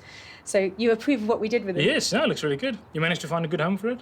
Yeah, a good home, and actually managed to sell it at a profit. Oh, wow. So I'm here tonight to give you £100 profit from your frames. Oh, wow, okay. To spend on whatever Wow, you'd like. Thanks very much. Okay, perfect. Oh, I wasn't expecting that. Any ideas what you might do with £100? Well, I wasn't expecting this. I don't think any money back of it, so I thought I'll donate it to charity. Oh, Got really? a local animal shelter charity around the corner that's always in need of something, so... That sounds like a great idea, and somebody has gone on to have a lovely piece of furniture made out of the materials you dropped off. So Brilliant. I think it sounds like it was all good. Gets a bit of good use out of it. Yeah. Great. Lovely. Well, really nice to catch up with No, you, thanks and very much. absolute pleasure. And Yeah. lovely use of money. That's Oh, great. brilliant. Thanks very much. Okay, take care. Okay, Thank you very cheers, much. bye. Bye-bye. So Rupert charged £400 to transform the pile of old metal and pieces of door into a sideboard. But the sale of £500 made a profit for Derek of £100. I wasn't expecting anything in the slightest. Half of what you maybe made, or if anything at all. But no, it's come out looking really good. I love the fact that Derek has chosen an animal charity to give the money to. We've got a little fan down here. I'm going to go home and tell Bramble that there's £100 going to a really good cause. Sarah salvaged 3 unwanted items from the Bredbury Recycling Centre. Chris's old leather sofa turned into a beautiful bodice dress. Derek's ancient angle iron transformed into a super sideboard.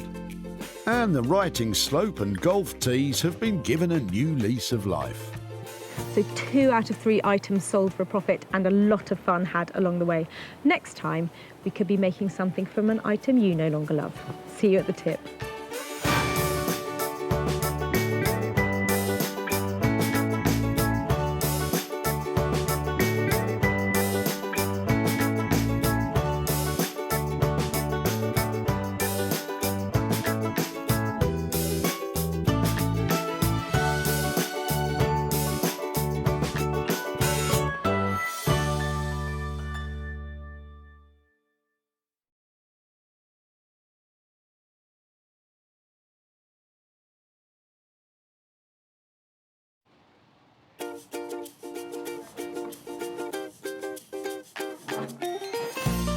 How do you make money for nothing? The answer could be hiding in the 20 million tonnes of household waste we throw out every year. But just before you throw it away, would it be possible to have a quick look at it? That's why entrepreneur Sarah Moore wants to get her hands on things before they hit the skid. I am a passionate buyer, user and renovator of second-hand stuff, and I've turned that passion into a money-making business. I turn old into new and I sell it for a profit. Sarah's ready to sift through as many boots and bin bags as she needs to. That's vintage gold, isn't it? It's really exciting. In her search for tip treasure. I love it. And with some of the country's elite designers and makers, What are we going to do with that? Oh no! she can transform her finds into desirable, Amazing. beautiful, valuable, Cha-ching. and hopefully saleable items. That's £80 profit. If Sarah is successful, then she can hand the profits back to the very people who had no idea there was cash to be made from their trash. Oh, that's fantastic. That's unbelievable.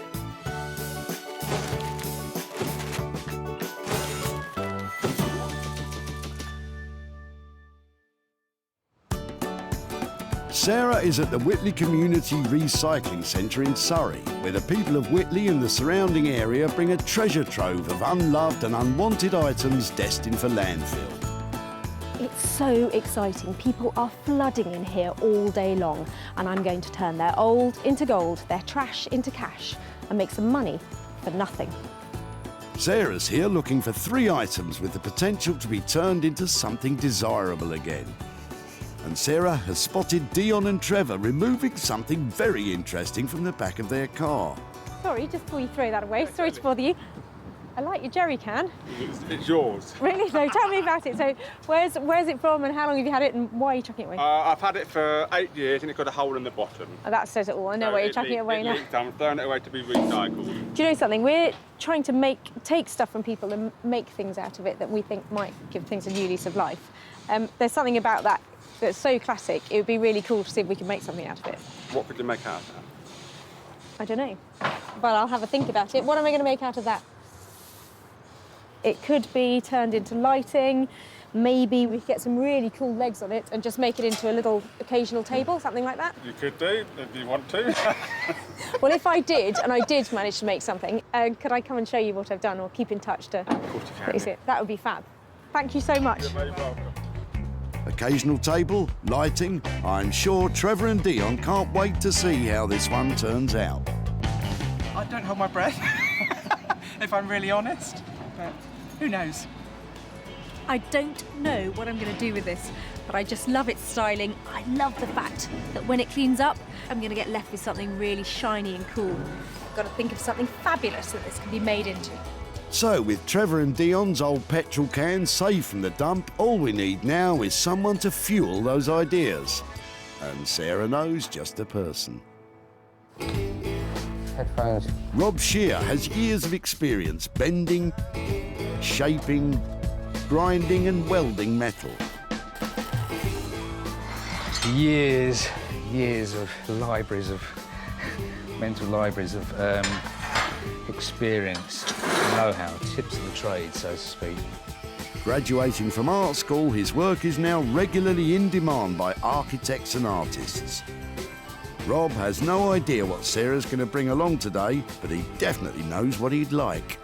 An old-fashioned copper hot water boiler, like a really big one, about 5 foot by 500. You know, nice and substantial, like a torpedo, a copper torpedo.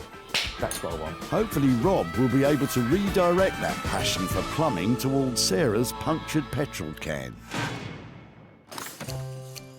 At the dump, Sarah's picturing her next opportunity. What do you reckon? How am I looking? Is it? I think the point is, Sarah, you don't appear to be looking, and the search is still on for 2 more items. I've just seen a table in the back of this guy's car and I'm hoping he might be dropping it off and he might be able to share it with me. Hi there. I'm really sorry to be loitering outside the back of your car. I was just looking at your table and wondering if that's something you're dropping off today as well, or...? I am, yeah. My family's got increasingly bigger. Right. It's too small. So we've had it for 20 odd years. But sadly, it's not got nowhere for it to go anymore.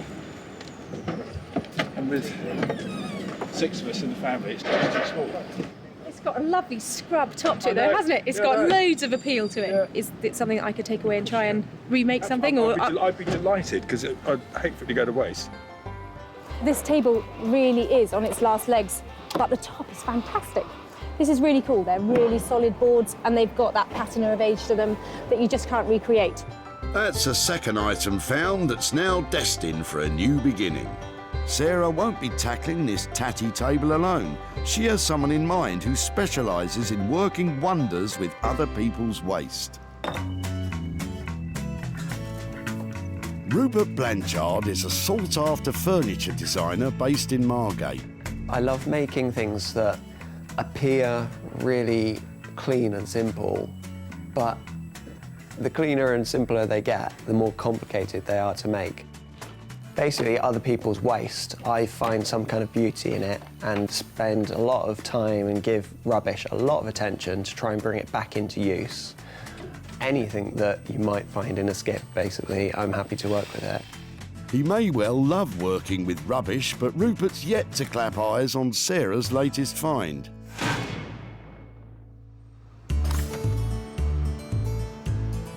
Of course, it's important to remember that not all that glitters is gold. Don't you love the dump? Probably not as much as you, Sarah. With one item left to find, Sarah spotted Janet and her sister Julie, who are helping their mother move by clearing out items which won't make it to her new home. Hi there. Hello. I'm loving the look of the stuff in the back of your truck. I'm looking for stuff that maybe we can give another life to or reuse in some way. It would be great to get this out and have a look and then maybe see what other stuff you have. Yeah, sure. Oh, I love a carpet sweeper, look at that. Isn't that great? Sarah's already saved some of Janet's stuff before, but she's straight back in there for round 2. And for once, she's spoilt for choice. Don't know what to pick first. I'm quite interested in the chair because I know things like this recovered or perhaps really good to go into bedrooms and you know, they're usable pieces of furniture because they're quite small. It was given to my mum by a friend of hers, so she wanted something in her hall. And the cat, as you can see, sat on it most of the time. I'd love to have a go at giving this a new lease of life. That would be fab. It'd be nice to see it revamped. It's not in great shape at the moment. It's covered in cat hair. It's got lovely brown velour on it. So at the moment, it's not looking lovely, but it's a really easy makeover, this. It's got a wooden frame. It means you can staple stuff to it and cover it, and it will look fantastic. The chair is going to look lovely, actually. I think if that's covered in a nice tapestry sort of material, vintage material, that would look really lovely. But, you know, wait and see what she does. It'd be interesting. So, Rob's taking care of the petrol can with a hole in it, Rupert's dealing with the old table, and Sarah's fixing up an old velour chair which the cat is missing already. I love the things that I've found, but I hope I haven't bitten off more than I can chew and I can actually make some money out of them.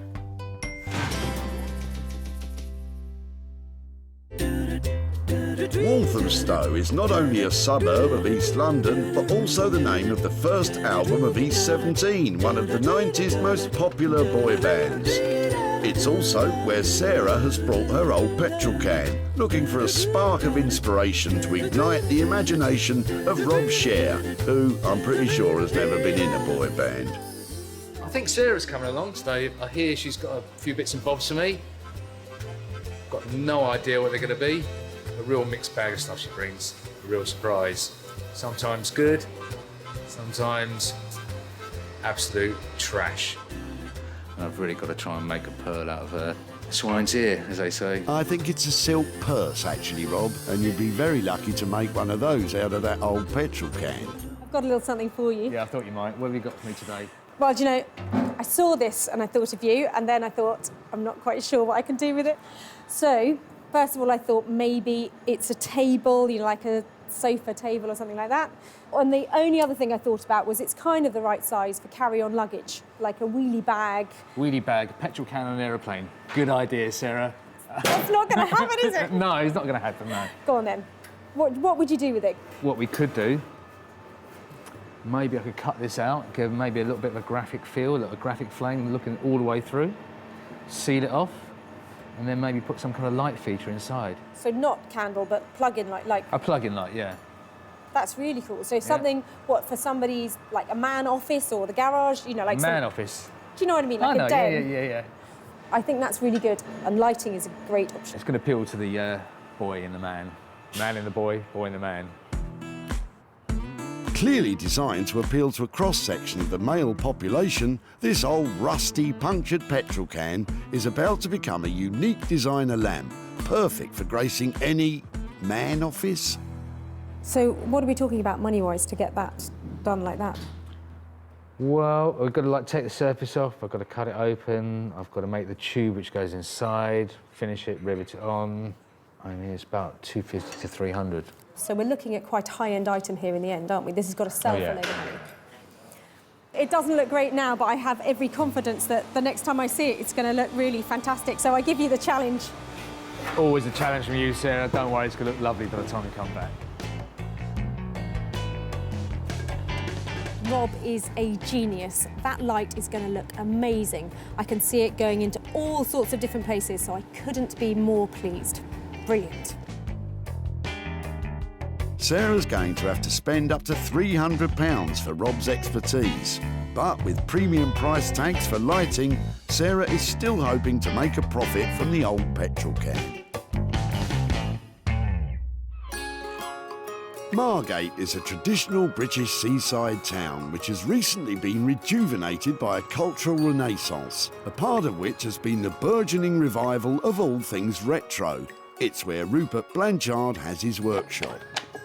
Today I'm hoping that Sarah's going to turn up with something really rotten, really far gone, something that most people would only assign to landfill, and hopefully I can pull something out of it. Sarah knows that if anyone can save Andrew's table, it's Rupert. There's a really sweet story behind this table. The guy was dropping it off, he's got 4 kids, and you can see where there glitters all over it and everything, and they've just grown out of it. So they've got a new, bigger table, and this one, surplus requirements. But I was wondering if there's anything we can do to make it into something like smaller or cubey, or just not a table. Oh, this is a hard one because it's such a nice table, but it's obviously outgrown its use and it is actually rickety. If we're working with the material as it is, yeah, it is a lovely worn kitchen table, so why not have it as a worn kitchen table? Maybe just becoming a bigger table. You're talking about putting slabs of new product in here to make it into something really substantial. You can have a split, perhaps it does pull apart, if another element comes in, something that just really brings it up to date and celebrates what it is.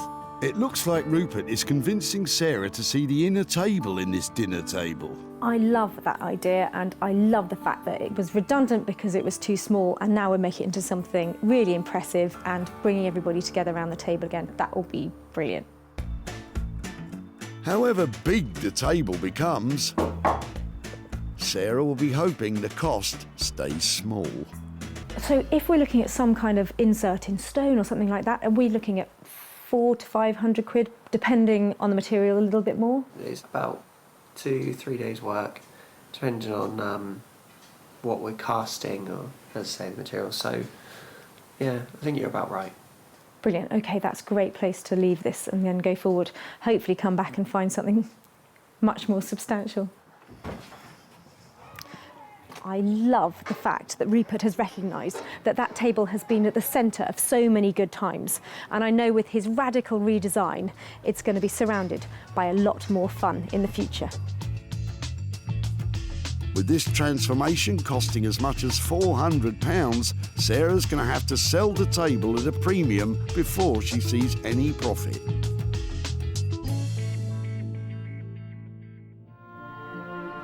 Back at Reclamation HQ, deep in the Sussex countryside, Sarah is about to give that tired old brown velour chair a whole new lease of life in the hope of turning that dowdy cat seat into lots of dough. To keep costs low and profits high, Sarah has an idea which will turn her collection of old free rags into riches.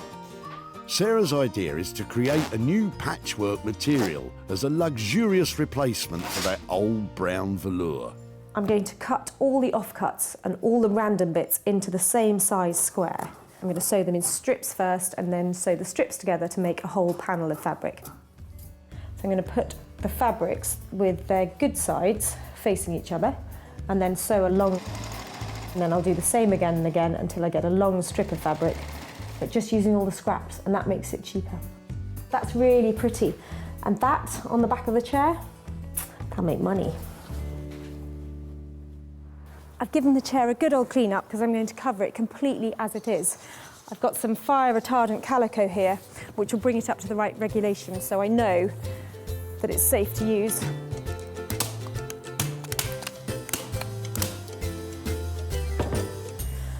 I've just given the chair one quick layer in this fabric, and I think it looks much better already. Now I'm going to lay on our new panels of patchwork fabric. I want this to go all over the seat and the back. And then here, right round on this side, I'm probably going to use a piece of plain fabric. I think that's loads. A tip of the trade is to begin at the front edge of the chair with the fabric turned back on itself. That way you can achieve a nice neat finish with the staples hidden below the fabric. That's a really good neat start there. Quite lucky there, I've got a line going all the way along the back.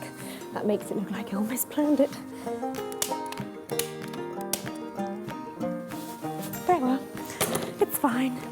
With the new patchwork cover securely stapled, that old brown velour chair is already totally unrecognisable. Looks better already, doesn't it? In Margate, Sarah's tatty old table find is revealing to Rupert the reason why it ended up in the tip. Okay, so this one, beautiful table, Sarah dropped off to me. Although I say beautiful table, it's had its day. It's sadly knackered. I'm just trying to work out how it's made. So I'm just going to try to separate it all. It shouldn't be too taxing, given that it's already ridden with woodworm and barely hanging together as it is. I can already see that this table's had a strong history. There's marks and glitter and PVA glue from the previous children playing around the table. And sadly, the family that this came from, they just outgrew it. You're often with old wood like this, when you start playing with it, you reawaken old smells or all sorts of things. Every meal and every glass of wine that's been spilt on it. A nice old kitchen pine table always makes me hungry. Could go for a nice sandwich around this table right now. That's the last piece of the top. Walthamstow was lucky enough to have a new fire station built only 3 years ago, but hopefully we won't be needing their services today. This kind of goes into the risk assessment. Put that there. Headphones. Of course, we all know there's a perfectly valid reason why we avoid all forms of ignition when dealing with petrol. Okay, so more importantly than any of this is to get the proportions right. So what I've got to do now is cut this right. I'm only going to get one chance. So tape measure. Oh, look at that! Look at that! Look at that! Look at that! The form's right across this line here. That's good. That's good.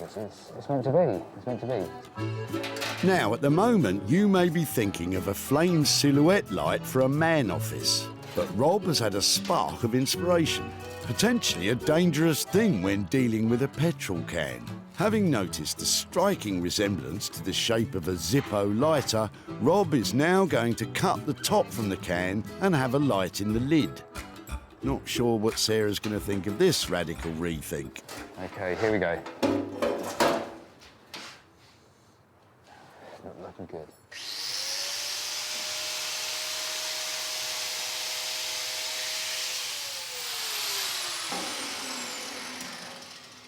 You know what? You're going back to the original plan? I was going to put a little bit more water in it. No, thought not. If Rob doesn't combust in the making of this new Zippo lamp, Sarah's going to be in for a big surprise when she sees the new design. It's difficult to watch. Oh, the design's coming out of me. I mean, maybe we could actually... Whoa! I'm sensing another change of plan. I don't dare say this because but maybe. Okay, so we've got this. Instead of putting the light there, if we could get the light there, maybe a nice light there, like almost like kind of a nice flat LED type light, yeah. And then we have a little wooden bar there, so we have like a little, almost like a hip flask, and maybe 2 glasses set in wood. Oh! Gotta think, Rob. Gotta think. Okay. Back in West Sussex, oblivious to all Rob's design detours, Sarah's pressing ahead with the transformation of Janet's old brown chair. It's not perfect, and not all the lines are completely even, but that's the beauty of patchwork. It won't be for everybody's taste, because some people like things really neat, but for me, I think that's pretty, and once I get the back panel on, I think we're nearly there. I've got a leftover piece of blanket ticking here. Front's a bit ugly, but I really like the worn bit on the back, so I'm going to use that as the panel to go over the back of the chair.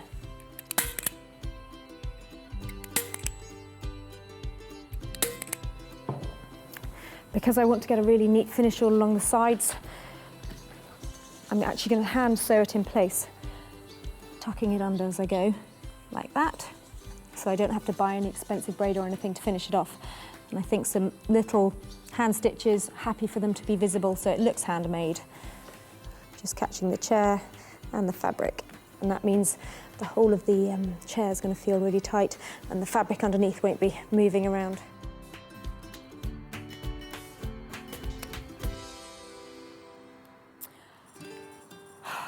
Should have painted the legs first, but at least now I can see what colour's going to look best. That's a relief. We thought you'd just forgotten. I think I will have to paint now. From a chair to a table, in Margate, Rupert is thinking on his feet as his design develops. I talked to Sarah about just cutting the table in half, pulling it apart and inserting a new material. I'd rather do it more randomly, almost as if the table had been blown up and glued back together, introducing some new materials, but they're reclaimed materials. Every time I walk past a building site or a skip on the street, I always have a look at what they've got. These came off of around the hoarding, around a development site, and I think this sort of colour might be perfect for the table. So I'm going to just take a few of these and start playing with it. I've kind of worked out what I'm going to do with this project, and it's just a case of doing it now. Assembling the many pieces of this jigsaw back together. I've got to work for quite a while to get it all nice and level, all sanded, all lovely. But I might put a thick sealant on it, maybe several coats of varnish, to get it to a really clean, glossy surface. Tried to give it a little bit of an edge. Something a little bit different table. With Carlos the cat overseeing things, this table has grown from a table too small for a growing family to a tabletop large enough to seat a party. By adding extra materials sourced without costs, which add a splash of colour, Rupert is definitely thinking big. So, that's pretty tight there. So actually this is, having done all this, I think I'm gonna have to take this bit out, yeah? This bit is gonna come out and then we're gonna have the light bulb running in there. That's gonna sit up like so. And I've got to find some kind of catch to hold this, oh, it's a bit sharp, hold this down when it's been moved. So there's gonna be a hinge on this side. Haven't quite found a hinge yet, the hinge, or maybe I'll just make one. And then when we lift it up, like so, got to find some way of actually keeping it up there. Okay, so a few little bits and pieces are going to take the time. It's unusual for Rob to have such freedom of design on a project. More often than not, when working for architects and artists, specific plans are provided detailing exact dimensions and specifications. So, with all this creative freedom, anything could happen. Not quite even, so I'm going to start again on this. As part of the ever-evolving plan for the old petrol can, Rob has placed an order for a hip flask, which will sit in a copper-lined recess, sunk into the wooden insert at the bottom half of the can. At the same time, in the lid, Rob has installed a light bulb of epic proportions. What I'll do is quickly fix this in so that's fixed in. Like I say, I want to replace it with some... I might even just use roofing nails, like zinc roofing nails, which might look okay as well. I just want that kind of whack. And now it's kind of like changed a little bit. Did you mention change? If this continues, there won't be much change from that old petrol can. With an ever-evolving design and limited resources in the shape of the original old petrol can, it's important for Rob to keep in mind that whatever we end up with still has to have a potential for profit. Back at home in the barn, Sarah is nearing the completion of the revamp of the brown velour chair. So the only thing I'm thinking about now is these legs are looking really odd because they're still brown.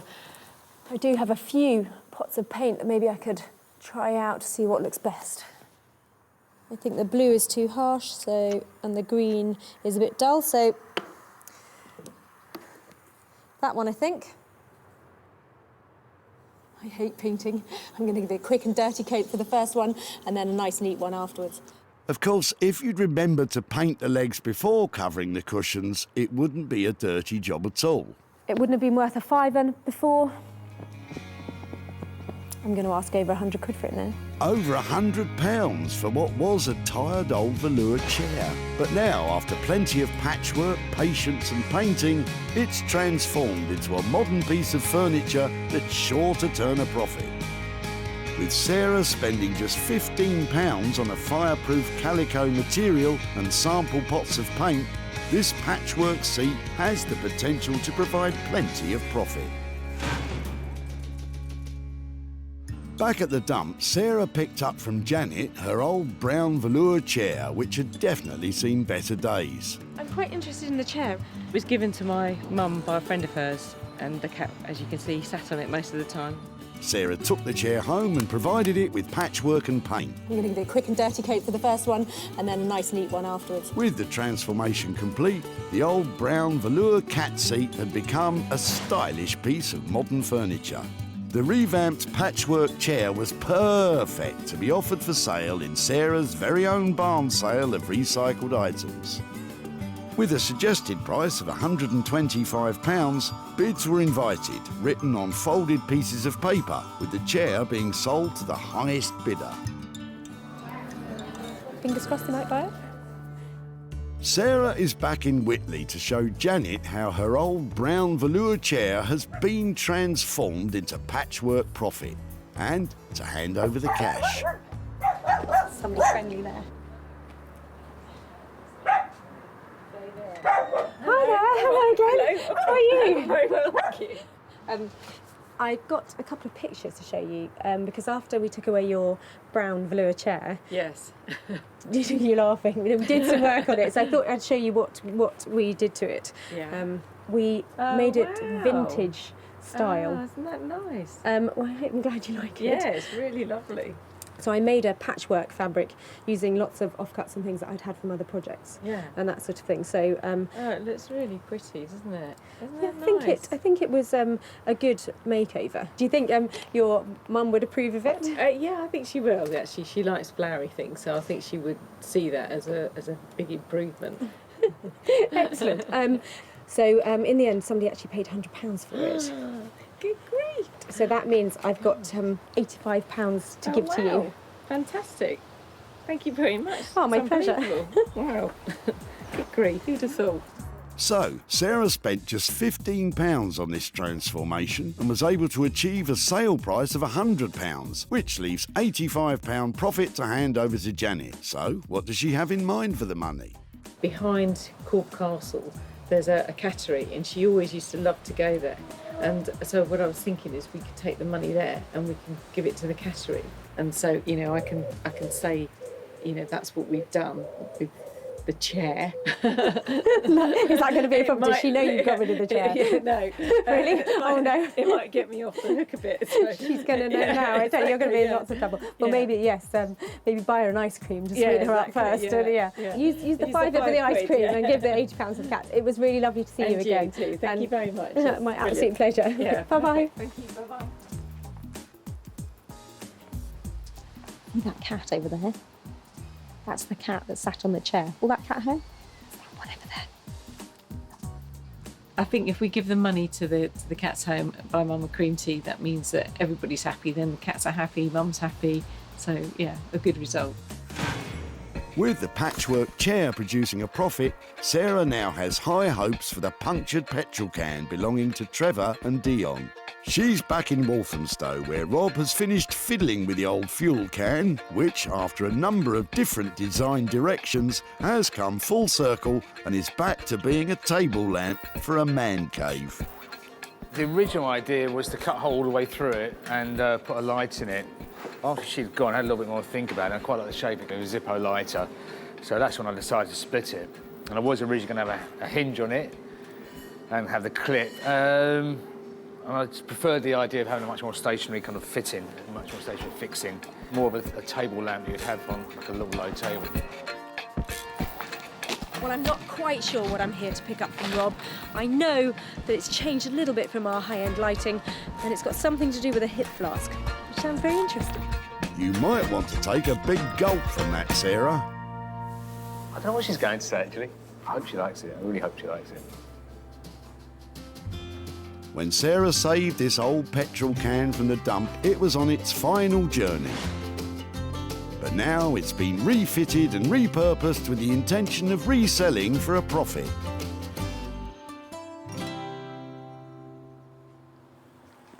Hello. Hi, Sarah. How are you?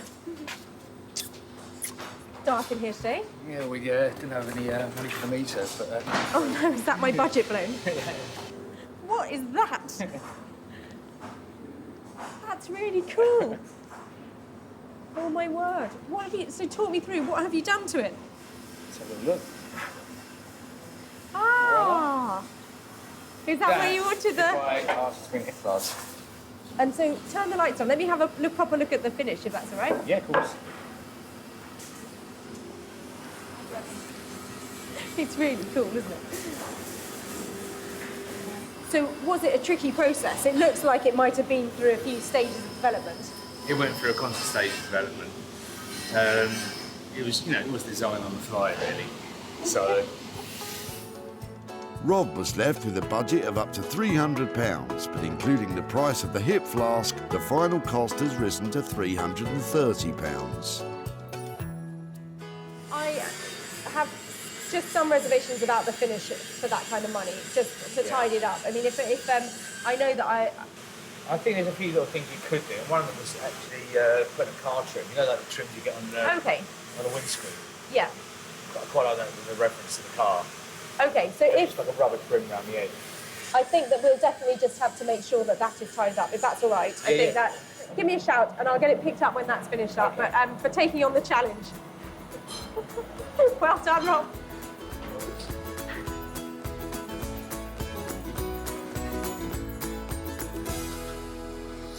I love Rob's imagination. That looks really quirky and it's an interesting piece, but I do have my reservations about the finish. And I hope he doesn't mind me asking him just to push it a little further, because with something like that, the devil's in the detail. I think Sarah liked it. I think she was pleasantly pleased. Pleasantly surprised. Pleasantly pleased. Pleasantly surprised. Rob finished his petrol can creation for £330, so all that remains now is for Rob to smooth out those rough edges and for Sarah to find it a new home.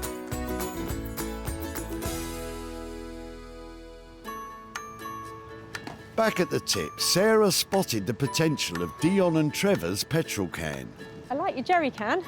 It's yours. I've had it for 8 years and it's got a hole in the bottom. Sarah's potential ideas were met with a certain cynicism. I don't hold my breath, if I'm really honest. With the help of Rob, that old punctured petrol can has now, after a few changes of plan, become a Zippo-styled table lamp.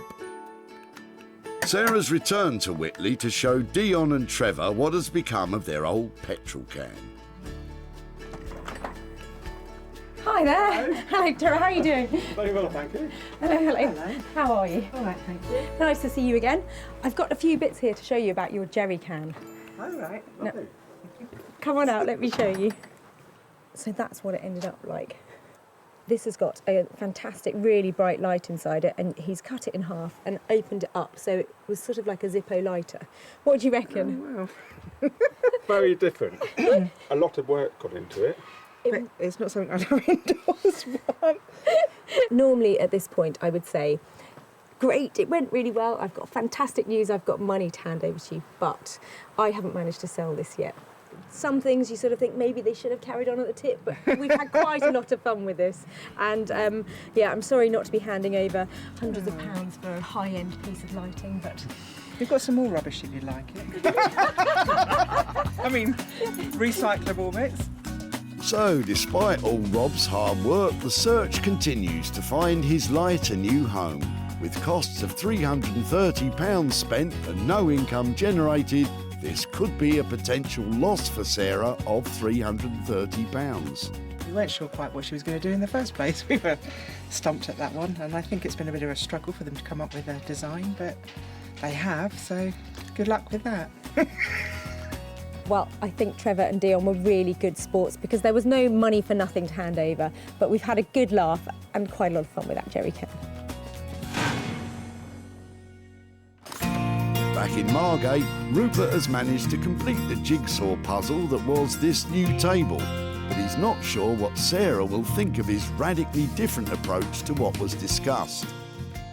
It was a bit of a battle with this table, and I've made it into something new, and hopefully she's going to like it and find a suitable home for it. Last time I was here, I dropped Rupert off a real challenge, a table on its last legs. I mean, like hardly attached to its last legs, in a really bad state. So I can't wait to see what he's managed to do with it. Hiya! Hey! How are you? Hey, Sarah. How you doing? Yeah, really well, really well. How about you? I'm okay. I'm just about ready for you. Really? Has it been tense? It's always tense, but it's done somehow. That is amazing. Is it? Can I touch it? You can. It's not actually wet. It's high gloss. It looks like sort of nail varnish or like something's poured on it. It's really thick. I wanted it to look like a toffee apple. That's what it is. It really does, doesn't it? It's beautiful. So it's huge. It is rather big. I know originally I said maybe I'd just cut it in half and cast a new bit in the middle. But when I looked into that, the table was so rotten and it would have cost so much over the budget to cast a nice piece. So I decided I'll work with exactly what I've been given, make something new. It out of is something old. absolutely amazing. The red sections are actually reclaimed wood. So the budget hasn't changed at all. I've perhaps spent another £3 on it. Really? That's it. So it's ready to go and have a new life and hopefully lives for some more years. I think you've just absolutely nailed it. It's beautiful. Thank you so much. It looks fantastic, glossy, beautiful, and I'm going to go all out to try and get that back into the heart of somebody's home. I'm really pleased that she liked it. I just hope she can find a suitable new home for it now.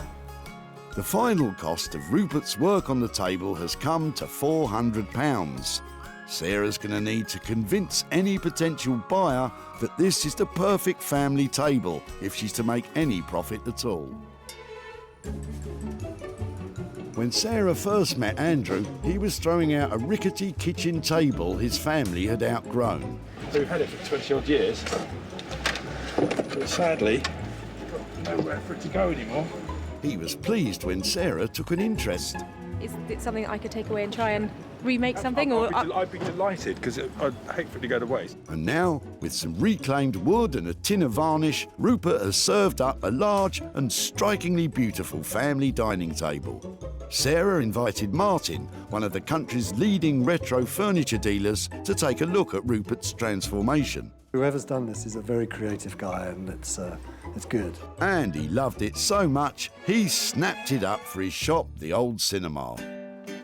Sarah has returned to Whitley to show Andrew and his family what has become of their kitchen table and to hand over any profit. Hi there. Hi, Andrew, Sarah. Hi, Sarah. Hi there. Oh, hello, girls. Hi there. Hello. This is the big family you were talking about. Yes. Some of them. Most of them. They're four, aren't there? Yeah, there's my son's hiding away somewhere. I don't know if you remember what your dad dropped off at the tip. Do you know what we're here to? The table. Yeah. And did you all grow up with that table? Do you remember it being in your house? Yeah, it's a little kitchen table. You know what we did with it? We made it into a table. I've got some pictures. This is how your table ended up. Oh, wow. It's had a That's whole amazing. new lease of life. Your table went to the most amazing designer called Rupert Blanchard. So he spliced every single bit of your table Brilliant. together with some new material to make it into a table for 10. Wow, that's incredible. Somebody has already bought it. Oh, have they? Yeah. Somebody who wanted a big table Mm-hmm. paid 750 quid for it. Wow. So we spent £400 with Rupert, which means that I have got 350 quid to give to you guys. Really? For your table. No way. Yeah, really. So that money is yours to do whatever you like with it. pub? That'll be a really good night in the pub. Well, I'm amazed. Thank you very much indeed. So, transforming Andrew's table from a table into a table has cost £400. But Sarah was able to sell the finished item for £750, which leaves Andrew with a profit of 350 quid. If he can keep it from the bar, does he have anything else he would like to spend his money on? A new bed, probably, for me and my wife, because we've been sleeping on the same one for 25 years and it's pretty worn out. And having just come back from holiday, my wife has got used to sleeping in a proper bed, so it'll go towards that. So a drink at the pub and a new bed. What better way to spend money for nothing? So, Sarah managed to make a profit on only 2 of the 3 salvaged items. The dining table restructured by Rupert and the brown velour seat seen to by Sarah. Rob's petrol can lighting has still to find a new home. Well, that's 3 things saved and only 2 things sold. Sometimes it's not as easy as you think to make money for nothing.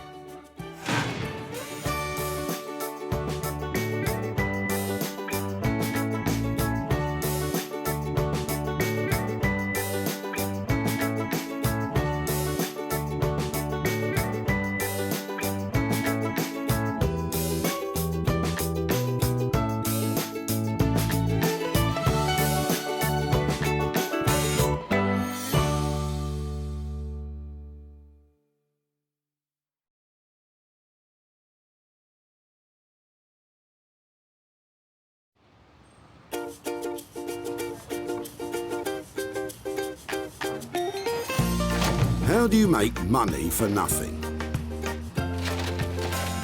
The answer could be hiding in the 20 million tonnes of household waste we throw out every year. Sorry to bother you, before you throw that away, is there any chance I can have a quick chat to you about it? Sure. That's why entrepreneur Sarah Moore wants to get her hands on things before they hit the skip. I am a passionate buyer, maker and user of old stuff, and I've turned that passion into a money-making business. I turn old stuff into new stuff and sell it for a profit. Sarah's ready to sift through as many boots and bin bags as she needs to. Look at that absolute box of joy. These are just fantastic. In her search for tip treasure. We've got to be able to make something out of that, haven't we? And with some of the country's elite designers and makers, I've got a little something for you. Yeah, I thought you might. Oh, this is a hard one. she can transform her finds into desirable, Oh, my word. beautiful, valuable, Cha-ching. and hopefully saleable items. Well, I love this, so I would really like to have it. If Sarah is successful, then she can hand the profits back to the very people who had no idea there was cash to be made from their trash. That is incredible, isn't it?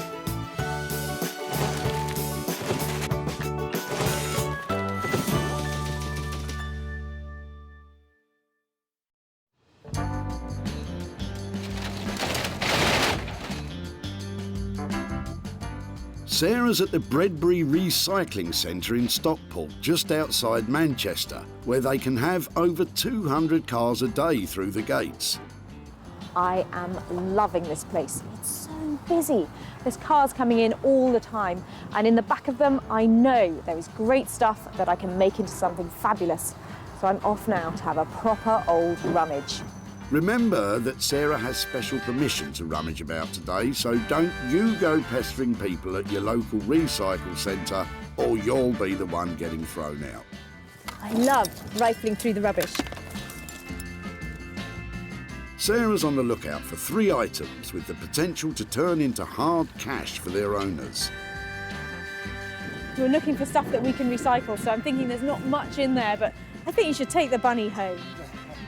Some things, though, are just destined for the dump.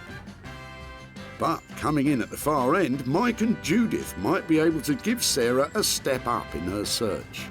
There's a ladder just coming up here, so I'd really like to take a look at that. I don't know if we're actually throwing it away, but must be able to do something good with that. Hiya. Hiya. Sorry to disturb you, I know you're busy. I was just wondering, are you getting rid of all of this today? Or? Yes, we are. Really? Yes. Yep. Where's it come from? What's happening? What are you doing? Well, we're clearing a house of wife's late auntie. Oh, really? Yes. Yeah, it's a lot of hard work, really. A life leaves behind a lot of stuff, doesn't it? It does, it does. I'm just quite interested in the ladder. If it'd be okay to have a look at it and get it out and see how it works and all that kind of thing. No problem with that. Lovely, thank you. So was this only ever for domestic use? Was it just in the house or was it? I think it was just domestic use, yes. I love the fact that it's got all the markings on it. Yeah. It's so funny, isn't it? Because you wouldn't think that ladder would tell the story, would you? You wouldn't really. I love it. There is another set of ladders. Pair of step ladders is always better than one. If you have some, bring them down. Okay. Thank you so much. Sarah knows a money maker when she sees it, and with 2 sets, she can double her potential profit. But what does Mike think she'll do with them? Well, I'm not sure really. She might be able to strip them down and re-varnish them or repaint them, but it need a bit of patience. I'm really excited about this ladder, and the really good thing, they said they might be coming back with another one, and that is a whole new ball game. 2 of these, who knows what I can make out of it. I think it's a great idea. I mean, as a society, we chuck away far too much stuff, and if it can be used, that's great. Well said, Mike. So that's the first item found, but what to do with the ladders? Well, Sarah knows a man who might have a few ideas. Rupert Blanchard is one of the most imaginative bespoke furniture makers in the country, ever on the lookout for undervalued materials to rework into contemporary designs. I work mostly with reclaimed, salvaged and abandoned materials. Basically other people's waste. I find some kind of beauty in it and spend a lot of time and give rubbish a lot of attention to try and bring it back into use. Something that someone's really given up on. I like giving things a second, a third, a fourth chance. Bringing something back into use is incredibly satisfying. Rupert's been making furniture for over 10 years, and in that time has developed a thing for drawers. Oh, look at that drawer. Look at that. What a beautiful drawer. He's the man to make old wood useful again, but making use out of those ladders might be a big challenge.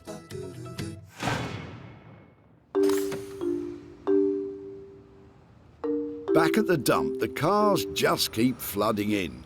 There's too much going on. I can't keep on track of it all. With 1 item under her belt, Sarah's got a spring in her step and has now set her sights on Andrew's boot. I'm sorry to bother you when you're busy, but I was just wondering, we are looking for things that we might be able to make into other stuff. Yeah. Is there any chance I could, have a look and see if it's something? Are they very... Yeah. Oh, they're heavy, aren't they? Yeah. Wow, so what, they're the suspension, or? Yeah, that's what keeps the car on the road, basically. They're really cool. Any chance I could take them away and see if I could make something? Yeah. Andrew's springs may have come off his flash Jag, but it doesn't mean they're worth much now. It'll take a bit of creativity for them to turn a profit. We've got to be able to make something out of that, haven't we? Well, what does Andrew think can be done with them? I wish you had 4, should have a coffee table or something like that, and maybe even a stool. I was worried about their appearance at first, but I know that you can get things powder coated, which means sprayed in beautiful colours, or you can get them dipped in materials like chrome or copper. And then they'd make fantastic lamp bases. And a lamp on an occasional table, people are going to pay £100, £150 for one. And I've got 3. She'd be an absolute baby. So, thanks to Andrew's baby donating her old suspension springs, Sarah's onto a moneymaker. And she already has someone in mind who might be up to the challenge.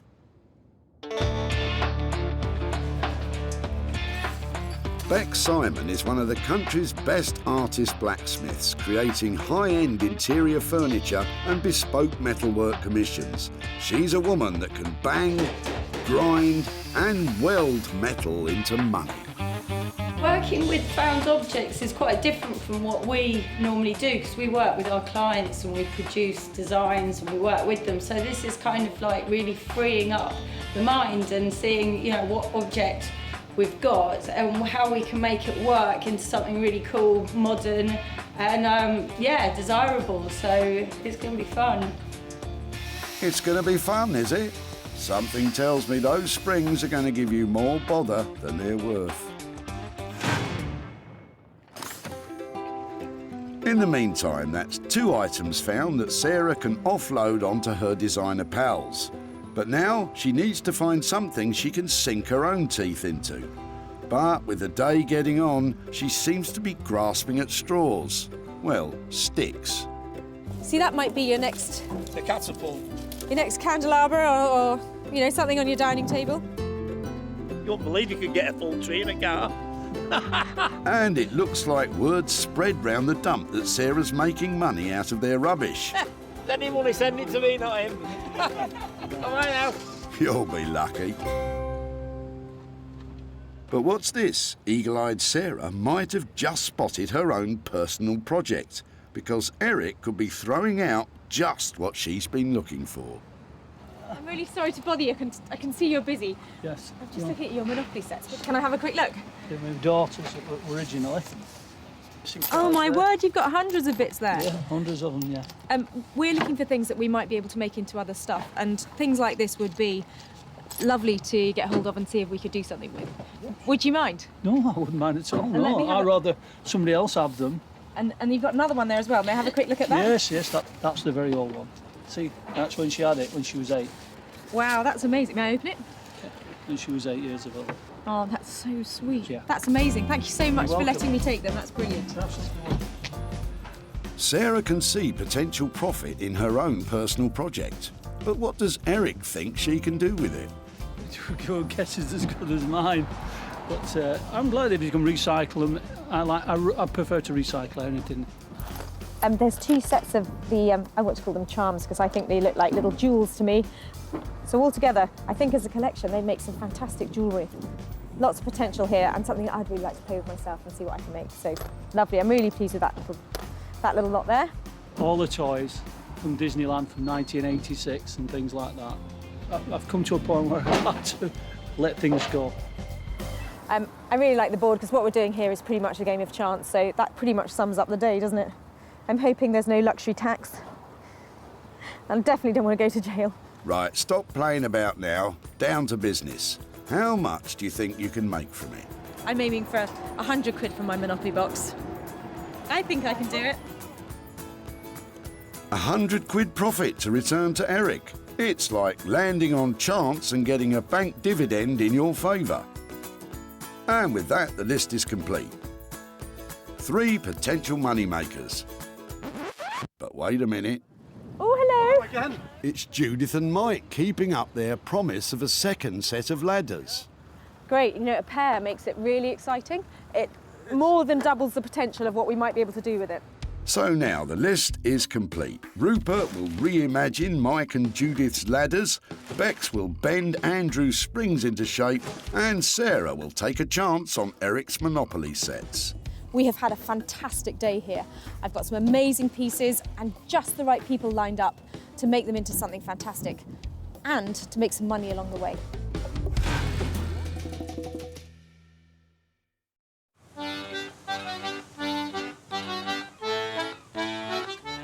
In the southeast corner of England, Margate was once famous for fish and chips and getting sand in your ice cream. But now,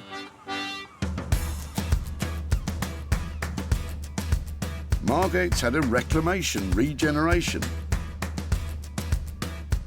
with its old town now home to a bustling vintage clothing and retro furniture scene. And right in the heart of it all is our Rupert. And Carlos the cat. Sarah's about to surprise him with some old ladders. I hope it's something that I'm familiar with and I can identify its history. Rupert? You brought a ladder. Do you like a ladder? You brought Wow Years ladders. How could these be how could these end up going to landfill? Beautiful ladders. I thought that they were just lovely. I loved the fact that the stuff they were covered in was the story of the house that they come out of. They were part of that home. This is the bedroom, that's the dining room, that's the hallway. Is there anything in particular you want me to play with, or am I allowed to do just go wild with these two? So I'm seeing maybe a couple of pieces. Do you think that's the direction to go? Well, I think they started out life as two separate pieces, and although I'd love to join them together some way, my initial feeling is to make two pieces, but two identical pieces, to make a matching pair. Perhaps one of the ideas is to make a metamorphic chair, which is a kind of chair that they used to use in little studies and libraries and places where they didn't have room for both a ladder and a chair. But somehow I'd like to bring another element into it. So chairs that flip around, they turn into ladders, they flip around again, they turn into a coffee table. Maybe there's some way that the two matching elements can lock together and become something new. Rupert's transformer chair is more commonly known as library steps. First built in the early 19th century as a space saver, they could be used as little stairs to reach topmost bookshelves in libraries, whilst doubling as domestic furniture. But the question is, how much is it going to cost to construct? There's got to be somewhere around a couple of £100 per item to design and produce the final piece. But we kind of have to see if you're what we can do once we've deconstructed it. We learn more, and you have a better idea about what the final outcome will be. At that price, I've got real potential of making some money for those people and surprising them with some worthy, proper chunk of cash, and that would be just the best outcome. We'll give it a good go. Right. Wow, I love Rupert's ideas for the ladders. A pair of things, always more saleable than one, and metamorphic furniture, these things are going to be fab. So chair, ladder, and possibly table, can't go wrong. I want to do what's right for this piece of rubbish. You and me both. So, it's £200 each for two items. Or is it £400 for one big item that fits together? Either way, at that price, Sarah's confident of a tidy return.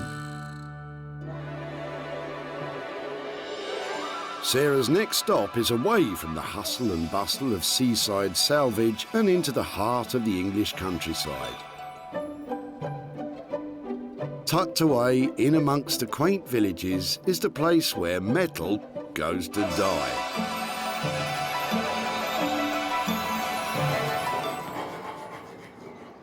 And then to be reborn.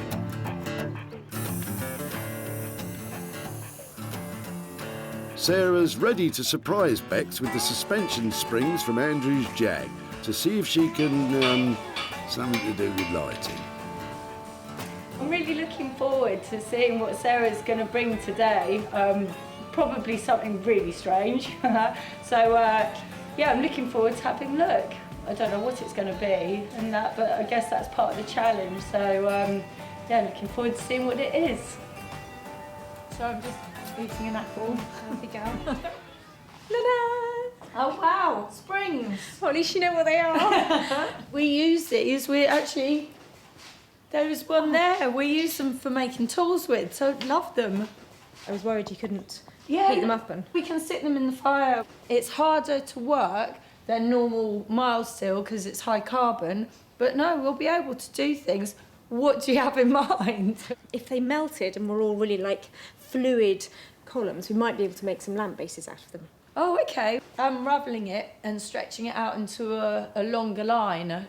What about something like that? What? So we can make a floor lamp out of it? Yeah, completely. Like the mid-century ones that you get, it's like a marble base and then it comes up. That would sound great. And maybe if I could scavenge a lampshade, almost like an Anglepoise lampshade, to go on the end. Yeah.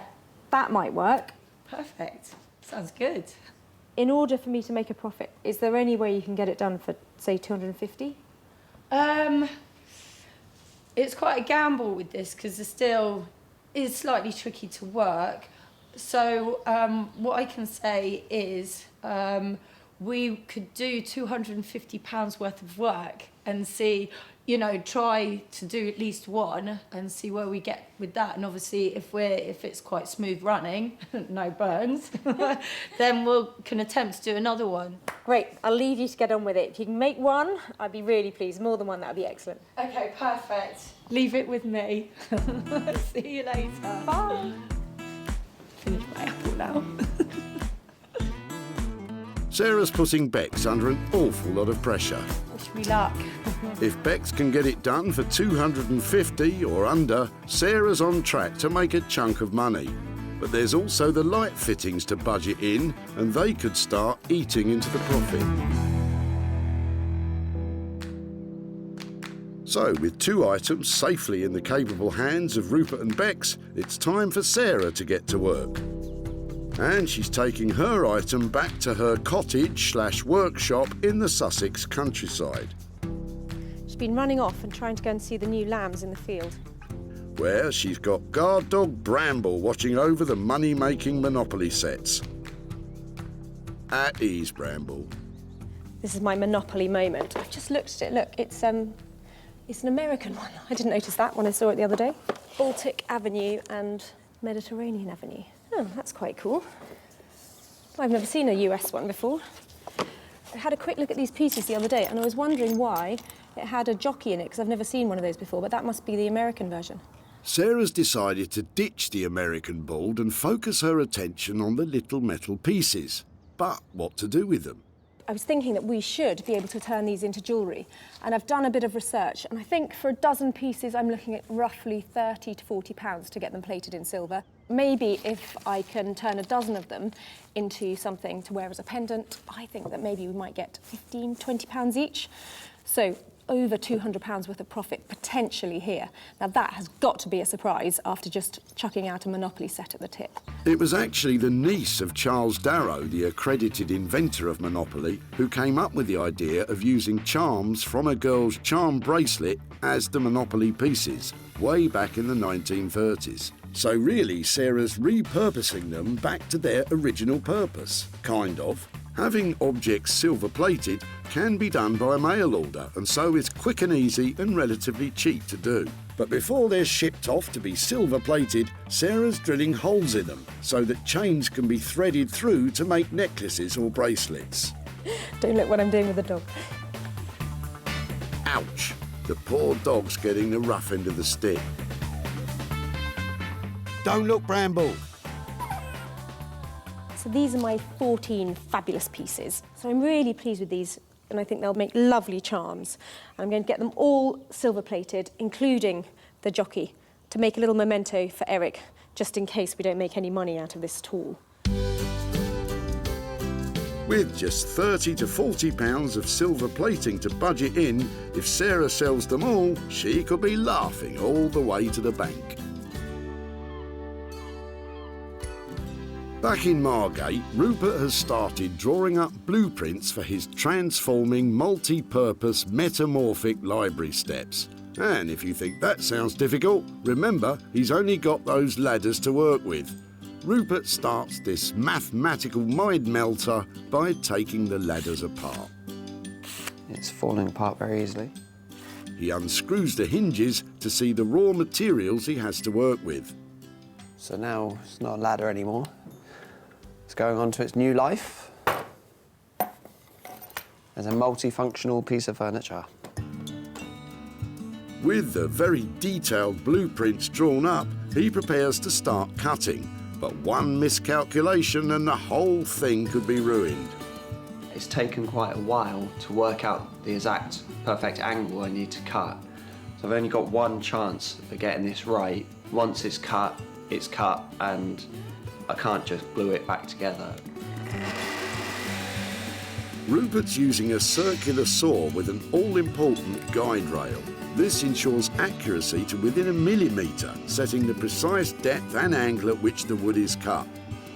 Timber! A little while ago that was a ladder, and now it's a pile of bits. I think I'm going the right way. I'm not entirely sure yet. There's a lot of complicated angles and cuts to make. yeah, there's still a lot of problem solving to do. Well, you'd better get a move on. There's 2 of them to do, remember? Somehow,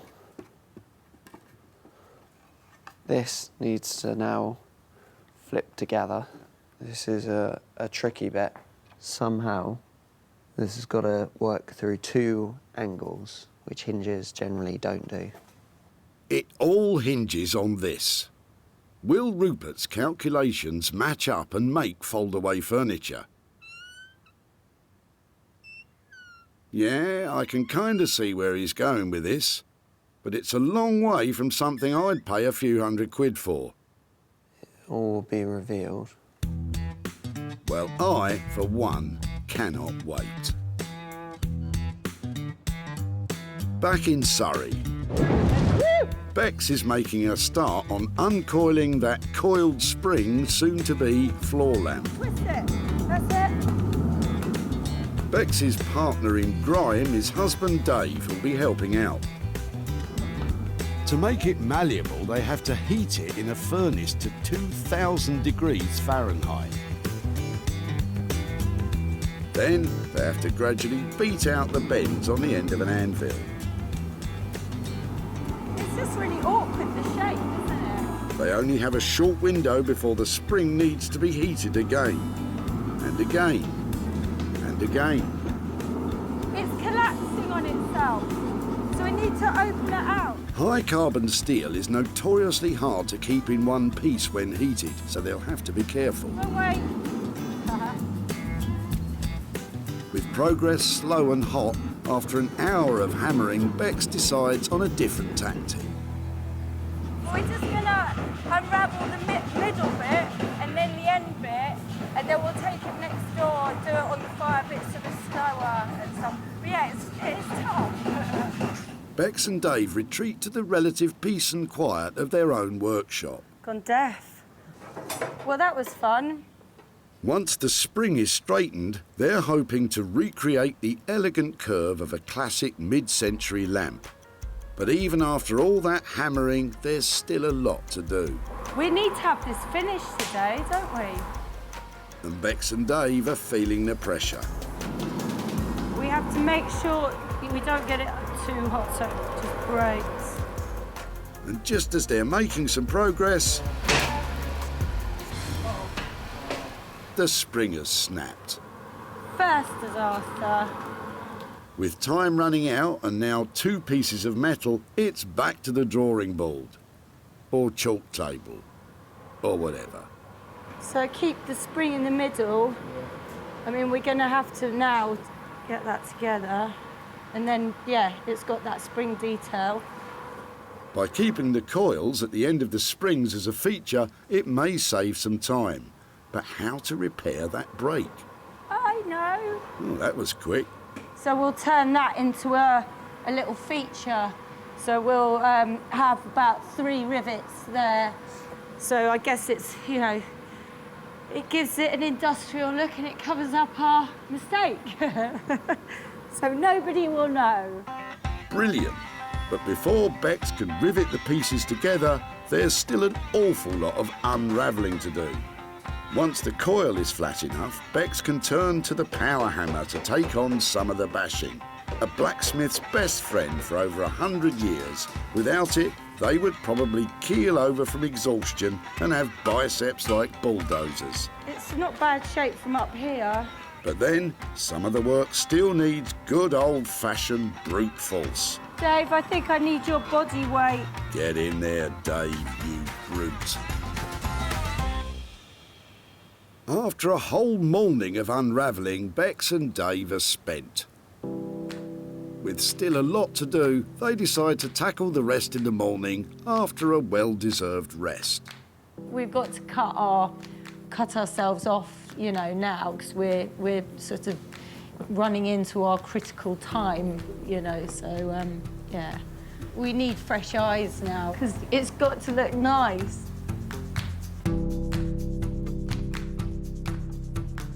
Back at the barn, Sarah's been eagerly awaiting the return of her Monopoly pieces. Bramble? I've got posts. Look, this one's for you. Come on. Sarah didn't use the Monopoly boards, but sent the pieces off in the post to a specialist silver plating firm, who hopefully have made them sparkle. I've got my Monopoly bits. I'm really excited about these. I've asked for them to be really well dipped in silver, so they should look shiny. In the end, Sarah spent £65 silver plating all 14 pieces, but that's still less than a fiver a head. Oh, wow. Or hat, I suppose. Look at them, look. Luckily, they look $1 million. Now that's cute. Look at the Scotty dog. And they are so shiny. They've been dipped and finished really well. Is that it? Last boot. I think they look great. Question is, how much can I sell them for? Sarah's attaching metal hoops to the pre-drilled holes, which a chain or bracelet can then easily be threaded through. I think they look really good.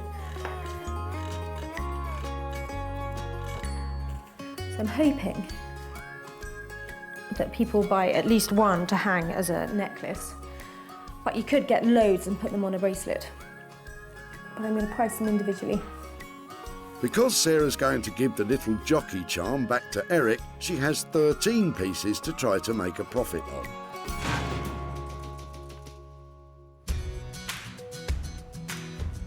Back at the dump, Eric was ready to say goodbye to his daughter's childhood board games. Can I have a quick look? I've come to a point where I have to let things go. But Sarah saw a potential in its little counters Oh my word, you've got hundreds of bits there. and formed a plan to make some money from them. Your guess is as good as mine. But I'm glad if you can recycle them. I prefer to recycle anything. With a metal makeover, the pieces are ready to be sold. But with 13 of them to shift, Sarah's taken them online. Monopoly is available in 111 countries, so she's bound to find some fans of board game jewellery there. That's them listed, so it's game on. Sarah's back in Stockport to hand over the profits to Eric. That is, if she managed to shift enough of them to cover the silver plating costs. Hi there, Eric. Hi, it's Sarah from the Tip. Hello, Sarah. How are you? How are you? Yeah, very well, very well. All right. Thank you so much for meeting up again today. And Yeah. you remember we took your Monopoly set from the Tip. Did you think about what we might do with it? I thought you were going to make a charm out of it. So that's exactly what happened. And I've got some pictures here to show you. There they are in the end. Wow. Absolutely amazed. That is fantastic. I just can't get over that. So we sold them at a profit, and I've got that for you today. No. You can give it to charity. Well, do you know something? I'm going to give it to you and see which charity. If you want to give it to charity, It then will go to cancer, because I'm in remission.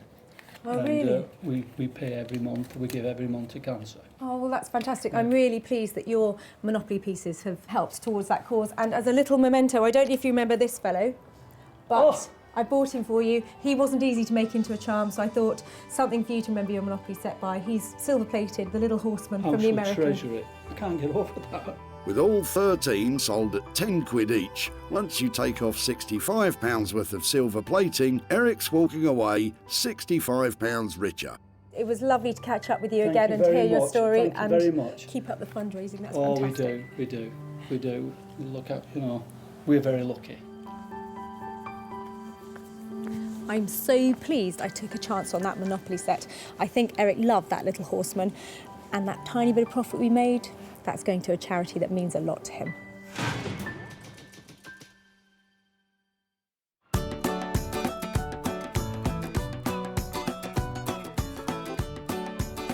So, Sarah's back in Margate to see how Rupert's got on with his metamorphic furniture. Making metamorphic furniture is going to be tricky at the best of times. Making it out of a pair of old ladders, that must be nearly impossible. I'm here to see if Rupert's actually managed to nail it. Last time Sarah saw them, they were tired old ladders. But now, they're still ladders. But what's that? Ah, you just managed one set. Well, I've spent quite a lot of time working out how to make a ladder into a chair. so I haven't really got much time left to work on this now. Oh, don't blame yourself. It was a tall order asking you to do both. I'm sure Sarah will be just as happy with one. Oh, I don't know. What should I do? Sorry, Rupert. I think your time's up on this. Hey, Sarah. Hello. How you doing? Really well, lovely to see you. I've got something for you. I've only got half of what I wanted to get ready for you, but this is it. Oh, wow. Oh, yeah, I can still see a ladder and a chair. This one was weird, but it's taken so much experimentation to get it right. I have run out of time this time, I'm afraid. But you know the way I work, I like to use exactly what you gave me, and with this one I added a couple more screws, and literally I've got one piece of ladder left. That's what you get when you have the Rupert Blanchard, you get nothing left. I added the arms from the metal rail. If you remember, on the top of the ladder there was a metal rail. Does it actually work? Does it metamorphosize? It does, yeah. Shall I flip it over for you? Definitely. Who would have believed it? It's incredible. Well, he is a designer with a lot of fantastic ideas. But one instead of two means less profit. Let's hope he won't be budgeting in all that thinking time too. At the end of our creative chat, when we were sort of going for this metamorphic stuff, we said it was probably a couple of £100 per ladder. I know you haven't done the other one. Are we looking at 200 quid for this, or is it a bit more? Yeah, I think we're well within the 200 mark. It's taken some time, but it's come well within that. I bought one can of paint and a few screws. That's all well within the budget. Before, they were ladders needing a step up. But now they're metamorphic library steps. Rupert planned this design with such precision, every cut, joint, hinge and nail had to be exactly right, or the entire piece would have fallen apart. The modern yellow midsection ties together the piece's two functions while keeping the paint splatter effect to tell the story of Mike and Judith's Magnolia moment. It's amazing, but will someone pay more than 200 quid for it?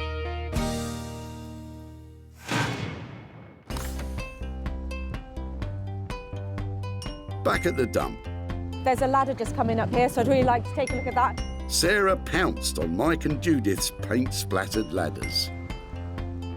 Some terracotta in it, yeah. Yeah, look. Terracotta. And when a second set turned up, she knew they had the potential to turn them into something special. She might be able to strip them down and revarnish them, but it need a bit of patience.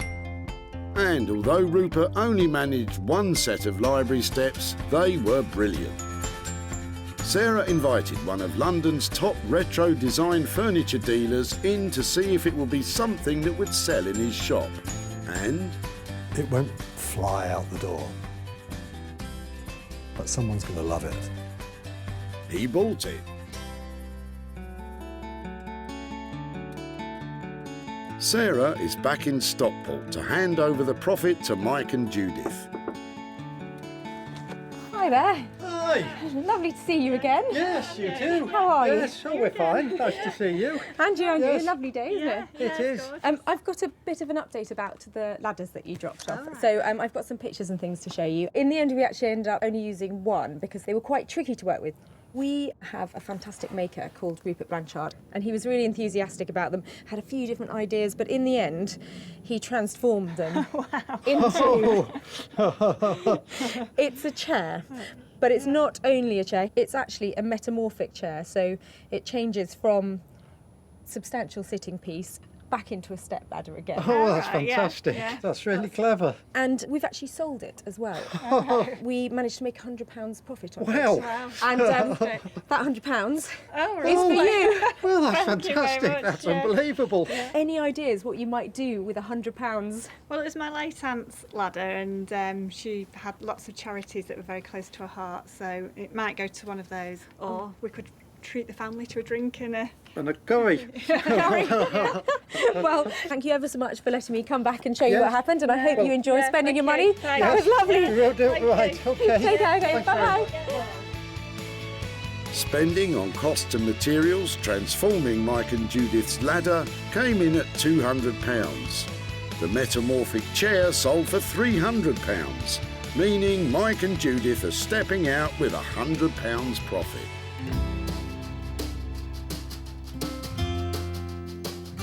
While Mike and Judith decide what to spend their money on, back in Sussex, Bex and Dave are clearing up for Sarah's arrival. A tidy workshop is a happy workshop. Before, the rusty springs may not have been fit for a car. But now they can drive a hard bargain.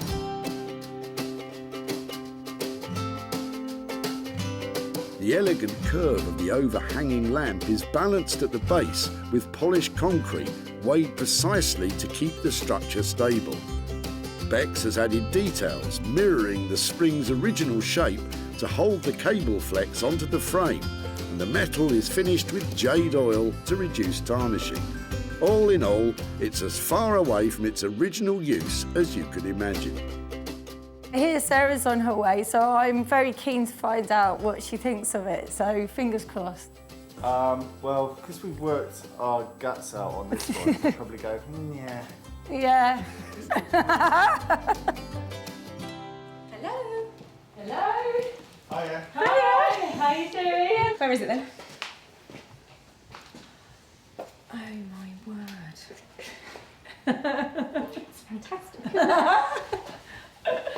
I love it. Can I touch it? Yeah. Well, you touch it. I'm too scared. You do. Come on, it won't break. Again, give it a wobble. It's not lost its spring at all. How about you? No, well, I'm really pleased with it now. I love the fact it's still got that reference to where it came from. Yeah, exactly. And up here, that is really sweet. Yeah. Amazing. And this bit. Do you think you'll be able to sell it? Do you think it's a nice, a nice product? Definitely, Yeah. definitely. Yeah.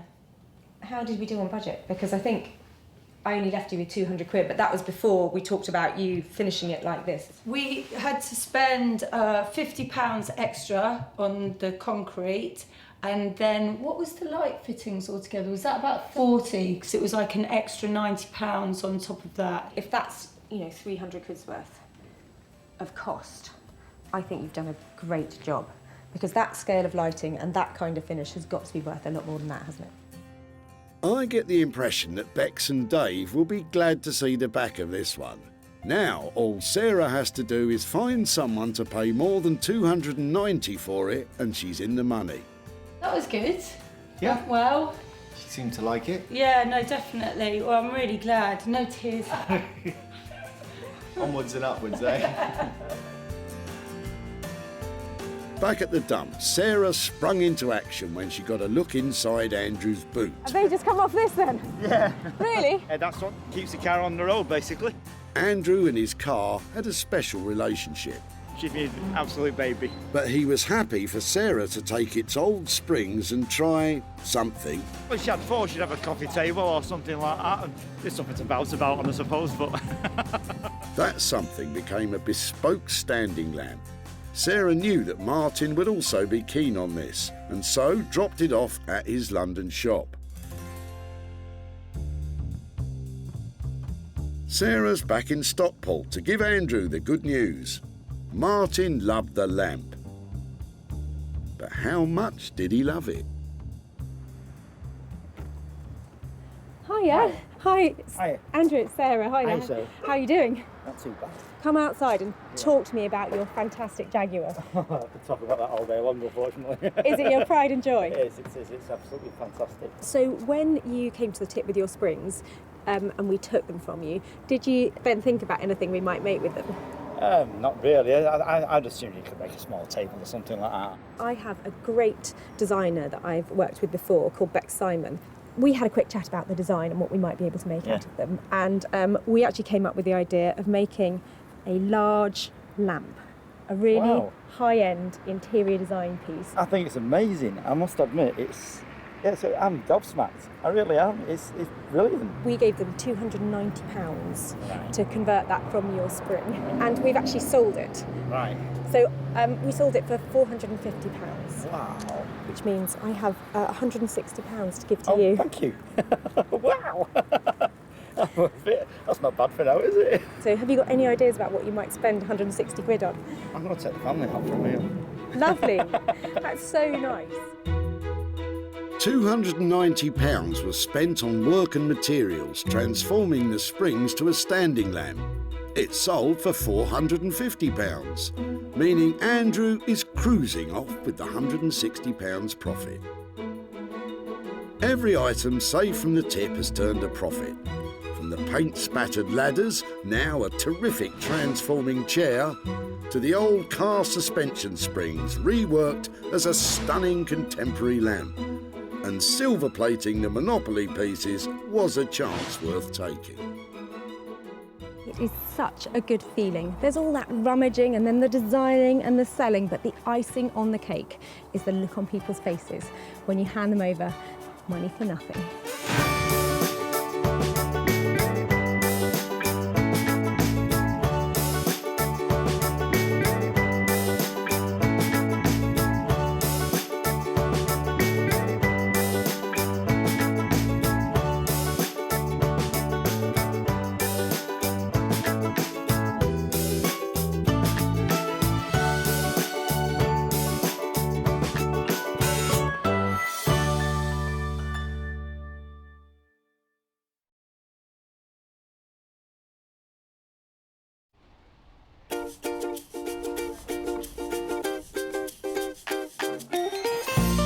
How do you make money for nothing?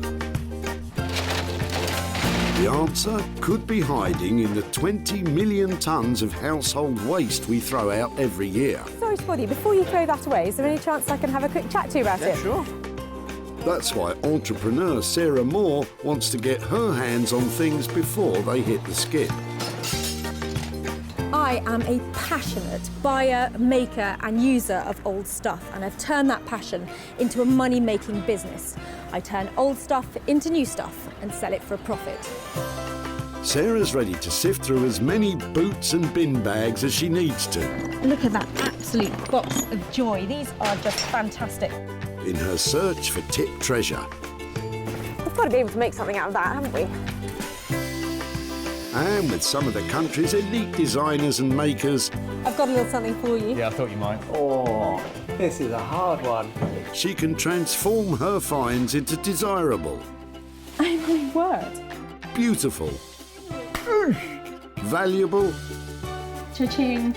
And hopefully saleable items. Well, I love this, so I would really like to have it.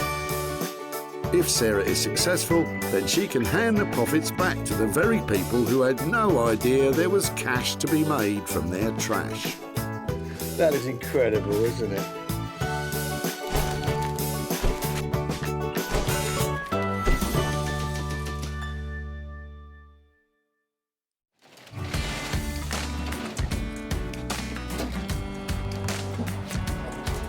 Today, Sarah's at the Bredbury Recycling Centre in Stockport, where up to 500 people a day turn up to chuck out their unwanted items.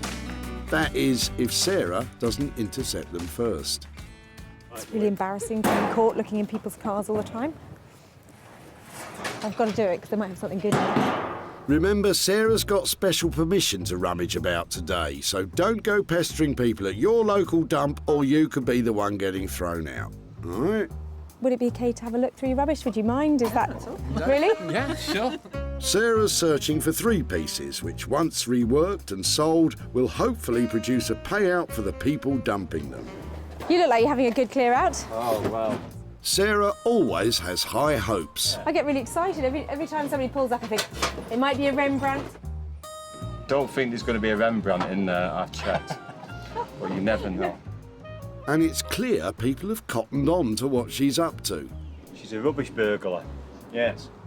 But the contents of John's boot could mean all that prowling is about to pay off. I was just looking in the back and seeing some of the older pieces in here. Yeah, some of it is the mother passed away recently, so we're clearing the house out. Okay. Some of the... It's got that sort of time warp look to it, hasn't We've got it? some old 78s in here. If you Oh, want really? them. Yeah. I was just looking at the case, actually, Yeah. and the... So were these weren't yours, then? No, these were my father-in-law's. Oh, wow. They're fantastic. Yeah. Yep. I would definitely like to have a look at them, and I really like the case as well. Yeah, look at that. And you've got a sewing machine as well. They're normally really heavy, aren't they? Yep. So get them out of the way. Got this. Do you know how to? Oh wow! Look, that's almost like brand new, isn't it?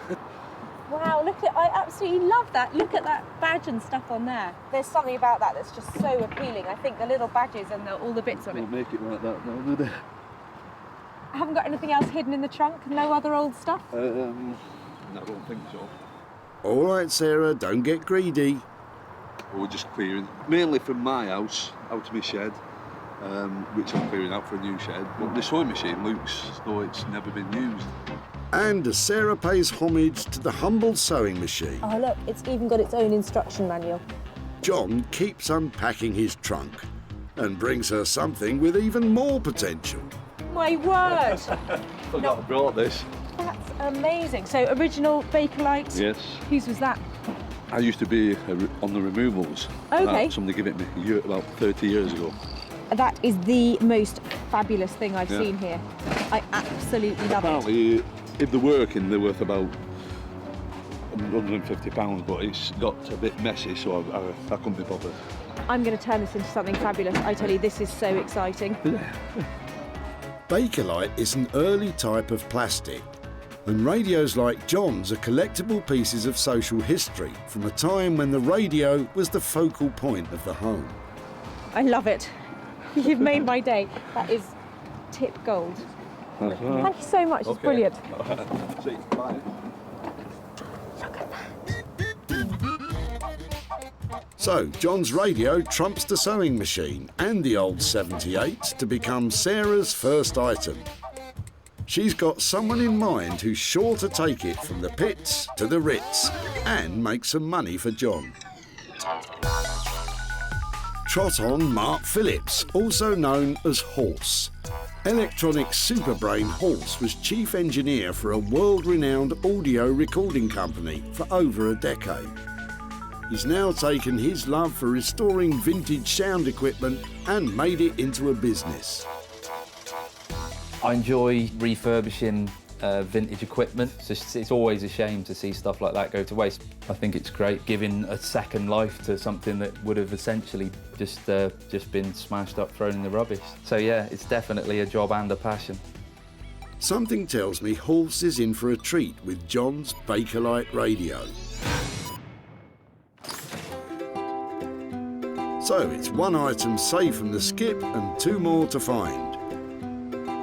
Yes, loads of people here. I just can't, I don't know which end to go first. So I'm going up this way, see if there's anything coming in. Oh man, I can't tell if Sarah's coming or going anymore. But as long as she doesn't go, that's the main thing. Come on you, get back to work. There's still loads of tired old stuff coming in. So that's a nasty bicycle tyre habit you've got going on. The middle-aged men in Lycra brigade. Oh no, God, I'm not one of them. You're not? No, likely, I'm not. You'll be shaving your legs soon. Not a chance. Really? Not a chance. It's a slippery slope, you know, Lycra. Less Lycra banter, lass, and more searching for item 2, please. Hang on, what's this? Sarah's swooping in on Peter. I'm just wondering if I could talk to you about your rubbish. Yeah. Are you clearing something out? Or are you? Clearing the garden out. Oh, okay. Yeah. Okay, and I'm just looking at your table. Do you mind if I? Sure. So it's been outside, has it? Yeah, it's got weather beaten. Came from my friend's house and his mum and dad had it, so it's quite old. Yeah, it's got that sort of 1970s feel. Yeah. Is there any chance I would be able to take it away and see if I can make something out of it? Yeah, you can use it. Fab, okay. I'm glad you can use it. What a find! There's a big market for retro furniture. Well, when it's not covered in mould, that is. So I saw the legs of this sticking out of the back of somebody's car, and it is screaming Urkel. So they're sort of 1960s, 70s British furniture makers, and it's got a sticker on it here that you can see to back it up, the original one. The good news is that Urkel is collectible. The bad news is that somebody's left this out in the garden, and it's in really poor condition on the top. If this can be reconditioned and brought back to life, I think that maybe £100 profit? 100 quid? What do you think, Peter? I don't think she'll make much. We'll see about that. And with Peter's mouldy Urkel, that makes 2 items ready to renovate. The table's going to take a lot of work, but Sarah knows exactly where to take it. Jay Blades is a builder turned philosophy graduate turned furniture restorer. Jay has his finger on the pulse of modern design interiors. He loves reworking the very best of original British craftsmanship and bringing it bang into the 21st century. I've always had a passion for the kind of heritage that the British designers have produced over the years. Traditionalists would love to keep it as it is, but to be reintroduced into the market, I like to just add a bit of colour and add something a bit quirky. I really enjoy adding my bit and not necessarily worried about other people's reactions. It's more about, do I like it? If I like it, then it's good. The 60s table Sarah's bringing Jay sounds right up his street, but he hasn't yet clapped eyes on the state of it. So Sarah's got 2 items with Horse and Jay's names on them. But what about Sarah's own designer talents? She needs to find something she can put her stamp on. Here you go. Why don't you ask Ian what he's chucking? Excuse me. Sorry to bother you. I'm just here today looking at what people are throwing away. Any chance I have a quick chat with you about your rubbish? Just general rubbish that's been accumulating in the garage for a while, and just time to get rid of it. I was just looking at your suitcase, and I was just wondering if I might be able to have a closer look at it. And absolutely. Did you know where it came from? Or yeah, any... it's my case from when I was a kid. It's been sitting around at home for ages. I would love to have the chance to take it away and give it another life or use it again. I would love to see something like that happen to it. I'm sorry I stamped on it beforehand because I broke the hinge to be able to get it in. I'll be able to sort that out, but that won't be a problem. Yeah. But no, I think it's just got a lovely shape, and these details and the fact they've been worn and had a previous life, I think would be great to incorporate into a new something. So that's fantastic. Thank you ever so much. Okay, you're welcome. Thank you. You're welcome. Don't think that's ever been out of the country. I think it was when I was a kid or a teenager. It's been on family holidays in the UK, and I think when I was a student as well, it was one of the cases I took to Polytechnic with me. So it's not really had that special a life. I just really like the look of this case. It's just so 1960s. It's got some lovely lining on the inside. I really don't know what I'm going to be able to do with it, but it'd be nice to be able to think that I can send it on another journey. Sarah's 3-piece treasure hunt is complete. The radio will be switched on by Horse, the retro coffee table's going to furniture maker Jay, and the tatty old suitcase may have lost its sentimental value, but Sarah's confident she can restore its cash value. I've saved 3 fabulous pieces here today, and I'm going to make lots of money from them. I hope.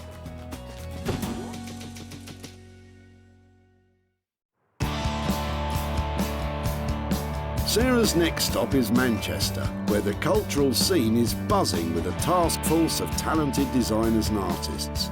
Riding high on the city's wave of creativity is electronics restorer Horse. He'll be working on the knackered old radio, but he doesn't know what's coming. Sarah's going to bring me a piece of essentially rubbish, so I'm going to have fun seeing if I can make it beautiful again, make it functional again. Depending on what it is and what kind of condition it is, I suppose. Hiya. Hiya. Good, yeah, very good. I've got a little something to show you. Brilliant. Let's have a look. So I'm hoping this is your kind of thing. Brilliant. What do you reckon? Yeah, pretty much exactly, yeah. The only thing I'm worried about is my radio is actually in a bit of a state. It's not as bad as it looks. It's quite reassuring that still works, and I think this one. Yeah. Well, I think I've broken it. Oops, Butterfingers. Remember, you're supposed to be adding value, Sarah. It would be really nice to think that sound could come out of it again, and I was wondering whether that means it's an accessory for somebody's phone or whether it's just a radio, but possibly something a bit cool. Yeah, the ideal application would probably be a universal kind of small powered speaker. That sounds fab. So basically, it's going to be something that somebody can listen to their music through with their phone or their laptop or something like that. Yeah, you can plug essentially anything into it. You can probably use some of the existing components. I'm going to use valves in it as well. They still make them for certain applications, mainly guitar amplifiers and high-end audio, hi-fi equipment. But they're just a specific warm sound to them. That looks really cool. I mean, I just love that, just as it is, you know, Yeah. That's stunning. Shame those valves are going to be hidden away inside, really. Now, Horst really knows his onions when it comes to modifying vintage technology to accept modern gadgetry. He'll make sure that smartphones and laptops with mini jack sockets can be plugged into this old valve-powered speaker. Who'd have thought it? Hopefully will be a beautiful object that is functional and will sound really nice, and it's completely unique. Horst will target a higher-end clientele with his finish on the radio, but how much will he charge? You might be looking at sort of like £300 or so. On that basis, I reckon full steam ahead, let's go for it. Brilliant. I think that radio is in really safe hands. It's going to sound amazing, and I think I might make as much as £100 from it. Sarah's confident, but is Horst on the same wavelength? I think it's definitely doable. I think it's in good enough condition. I'm looking forward to the challenge. Yeah, it's gonna be great. With a bit of horsepower, the old radio could pump up the volume and the profit. Horst's expertise and materials will cost around £300. So Sarah will depend on that high-spec finish to make any money.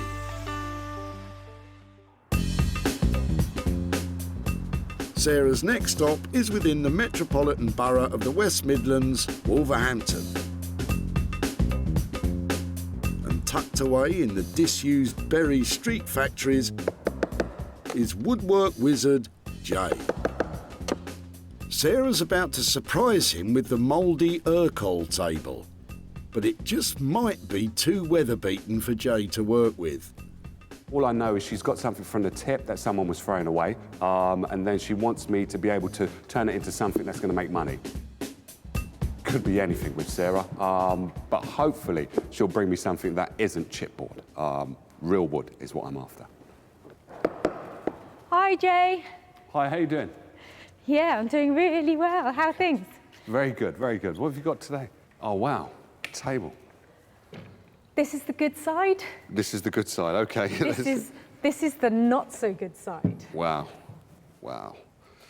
Okay, it's been outside, obviously. Yeah, I think the guys who dropped it off said that they had been storing their plants on it in the garden. Oh, that'll do it. That'll put it in that state. Okay. It's beautiful.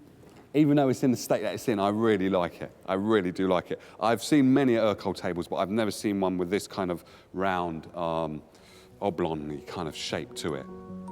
Urkel was a prominent British furniture manufacturer dating back to the 1920s. Its mass-produced furnishings found a ready market in post-war Britain.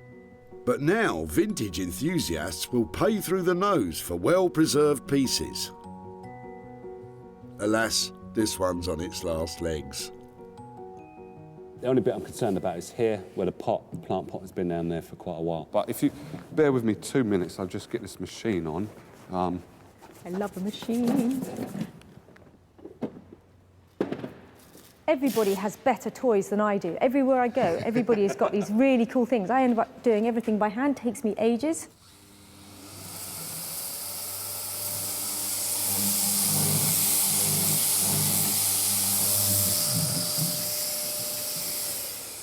The only thing I'm concerned about now is the red.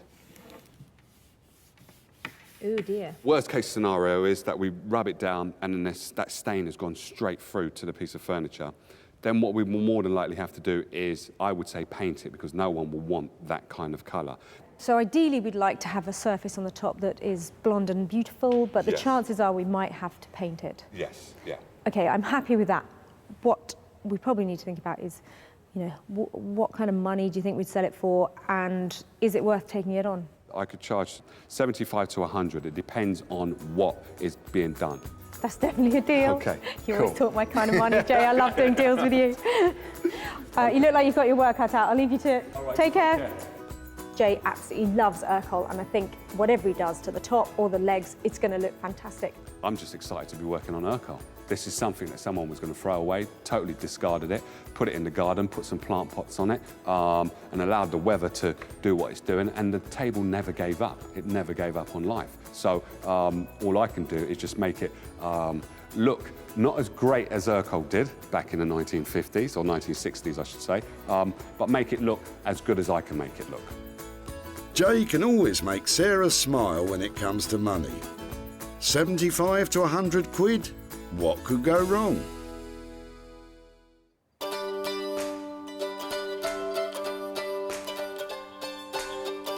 So, 2 items with the potential to make some cash. Sarah's on a roll, but now it's time for her to put her money where her mouth is. Back at her barn, she's hoping to transform Ian's battered baggage into something profitable. Well, this poor old suitcase has definitely seen better days.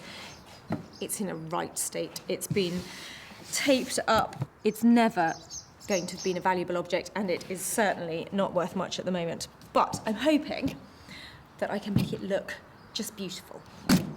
They work just. Oh, it's quite tough to get it open. My plan is to paste some pretty fabric all the way over it. Probably not very big pieces, so I can use scraps of it and just patchwork the surface of it so it just looks bright and pretty and you don't see any of this black. Maybe I can get a price tag of 50, 60 pounds on it. Sarah starts by giving it a gentle rub down, being careful not to get it too wet.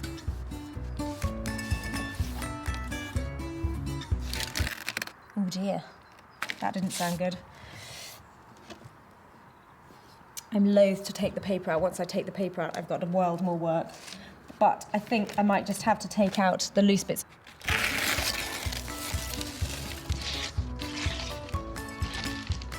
You can see how it's made. It literally is made of cardboard. Cardboard suitcases were a lighter and cheaper alternative to heavy leather or robust wool luggage, becoming popular in the 1920s with the rapid expansion in automobile travel. I really like the fact that it says an American Home Magazine selection on it. I might try and put that as part of the design. Cardboard may have been a more convenient material for the day, but it wasn't built to last. I've just got to get this roughly in position here. So it's just the main thing is to keep the fabric really taut. When you're getting the wrinkles out, you can feel them really clearly when you've got them. So you just need to work the fabric, stretching it. Sarah's glued the fabric with a simple PVA glue, and once she's smoothed out the wrinkles, she can work out the details round the locks. You can see where, just around the edge of where the fastenings are in the case, I've stretched the material around, and if you just push it in really neatly around it, you can give yourself a template to cut round. I always trim slightly inside the line, and then you can just run the fabric right up to the edge. I'm going to stick that in as close as I can, and then when it's all dry, I shall just get a craft knife and trim off those little extra bits there. I think that is a great start. Just a little bit more covering to do before it looks absolutely perfect, but I'm really pleased with that. I think that's well on its way to making some money. Sarah's scraps and glue should only set her back about a £5. So if she can sell it for more than that, she's onto a winner.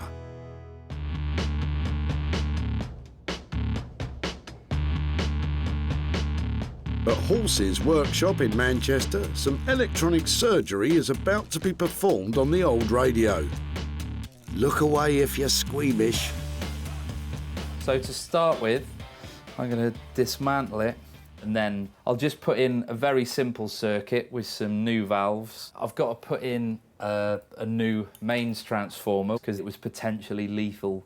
You definitely need to be careful. You certainly shouldn't just plug it in until somebody qualified's had a look at it. One memorable time, I got a shock and then punched myself in the face, pulling my hand back. So yeah, I'm quite careful these days. Ouch and double ouch. Definitely don't try this one at home, folks. This was a valve radio. I'm going to make it a valve-powered speaker I'm sure there'd be purists going insane at this. It's not like they're rare, so it's fine.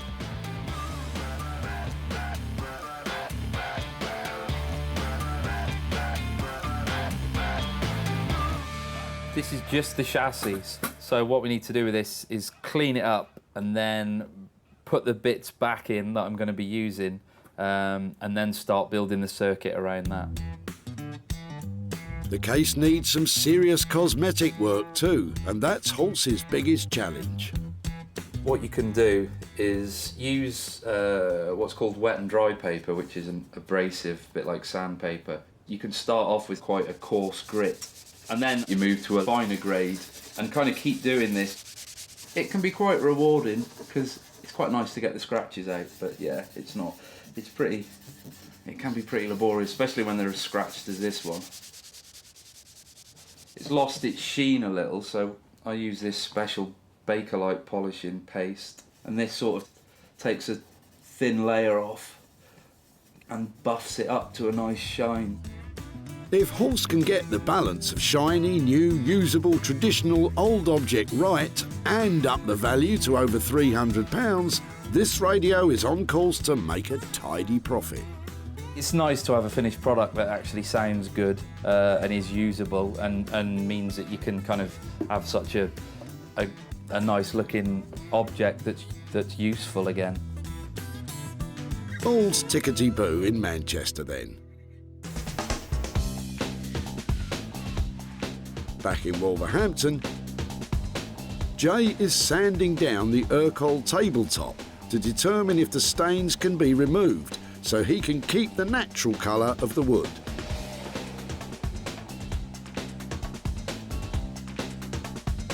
And it's bad news. It's stained all the way through. So it's sad that we have to paint an Urquell, and I really don't like doing that. Kind of disappointed. If you was to paint this white to kind of blend it into a room, what you might have a problem of is this stain that's already here might start to bleed through to the actual top.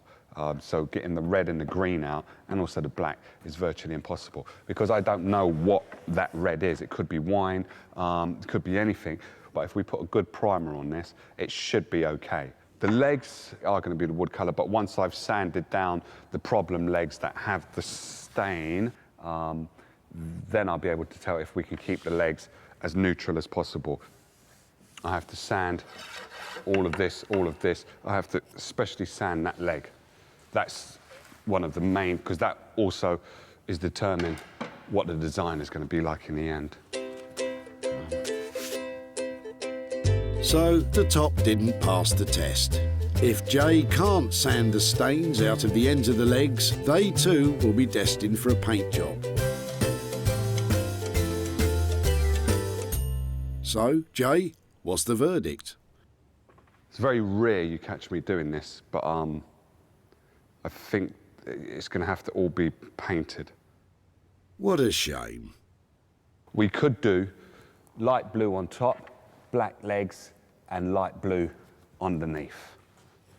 So light blue all along there, and black legs, light blue top, so then it will lift the top of it and just make it look light, because it's quite a big table, quite a big coffee table, and you don't want it to be too imposing into someone's house. You want it to be quite uplifting, and I think that's the design. That will be how I think it would look best.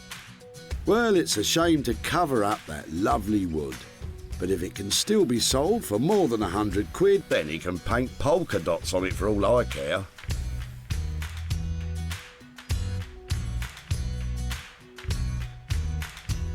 Back in Sussex, Sarah's nearing the end of her own restoration project. Basically, I've covered the whole of this case in a new layer of fabric on the outside. I've carefully cut round the things that are on here already. It's tricky to get it done perfectly, but the overall effect of it, I think, is really pretty. And that should make it saleable. So I was hoping for £50, but I don't know, I might make it an even higher price. What do you reckon, 60? 70? Before, This was a battered old cardboard suitcase. But now, after some careful craft, a bit of glue and some offcuts, it's transformed into luxurious luggage. You wouldn't lose it at the airport, would you? Time to hook a buyer. I'm not sure I want to part with it. Tweaking the photograph so it looks absolutely the best it can. I think that's singing out now, don't you?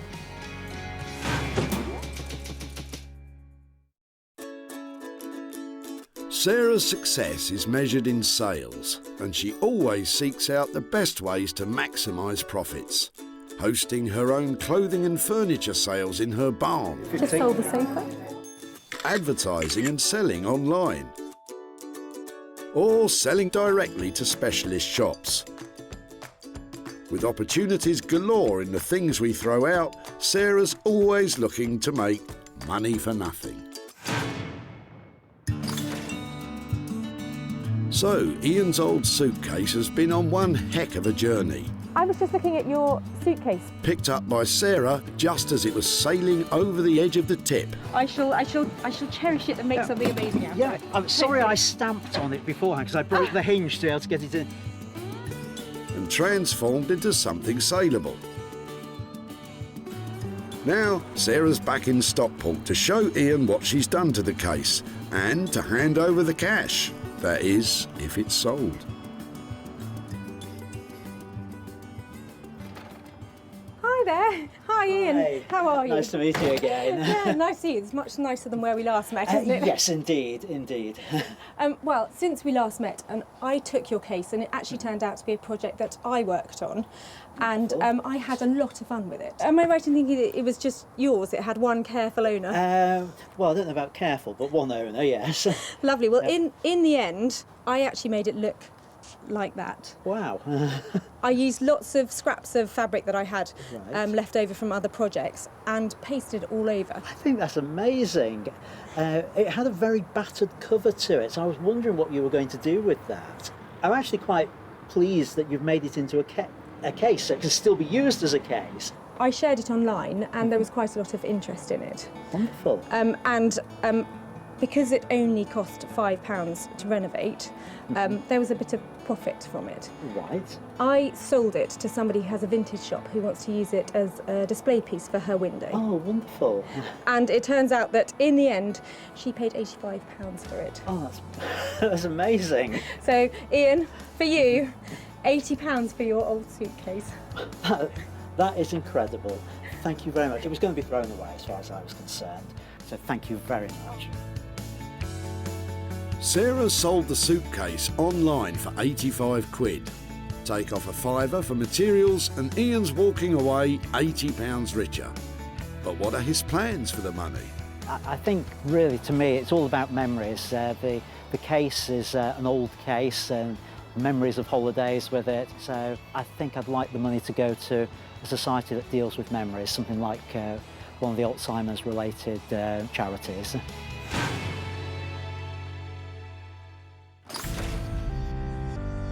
So, the money's in the bag for the suitcase, so to speak. And in Manchester, how's Hulse getting on with the radio refurb? I finished it a couple of days ago. Yeah, I'm pretty pleased with the way it sounds. It's valve, it's true to the original design. So yeah, I hope Sarah likes it. Before, this vintage radio had sat in dusty silence for over 30 years. Now, Hulse has sympathetically repurposed it as a universal speaker for today's music-playing devices. It's perfect for someone with an eye for funky functionality and an ear for the rich tones of yesterday, as Sarah's about to find out. Hello! Hello, how are you doing? Yeah, brilliant. Have you got something to show me? Yes, let's go and have a look at the radio. Oh, fantastic.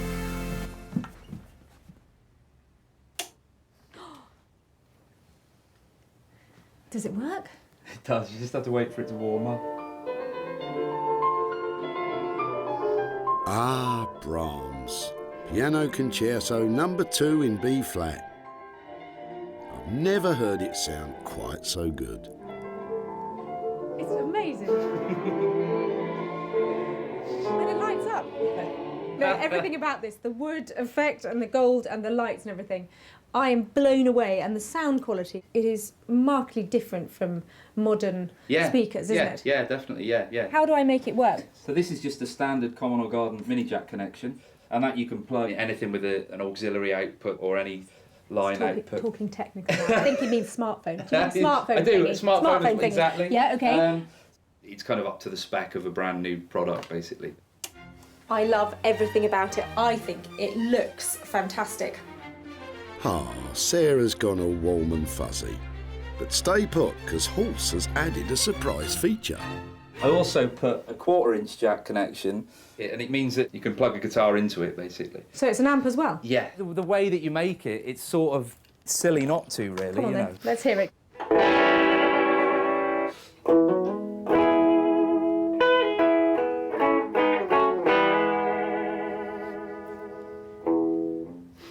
Horse, you're a genius on so many levels. I think that just is the icing on the cake. That was lovely, wasn't it? All right, Sarah, enough of the mellow jamming sesh. Let's get down to business.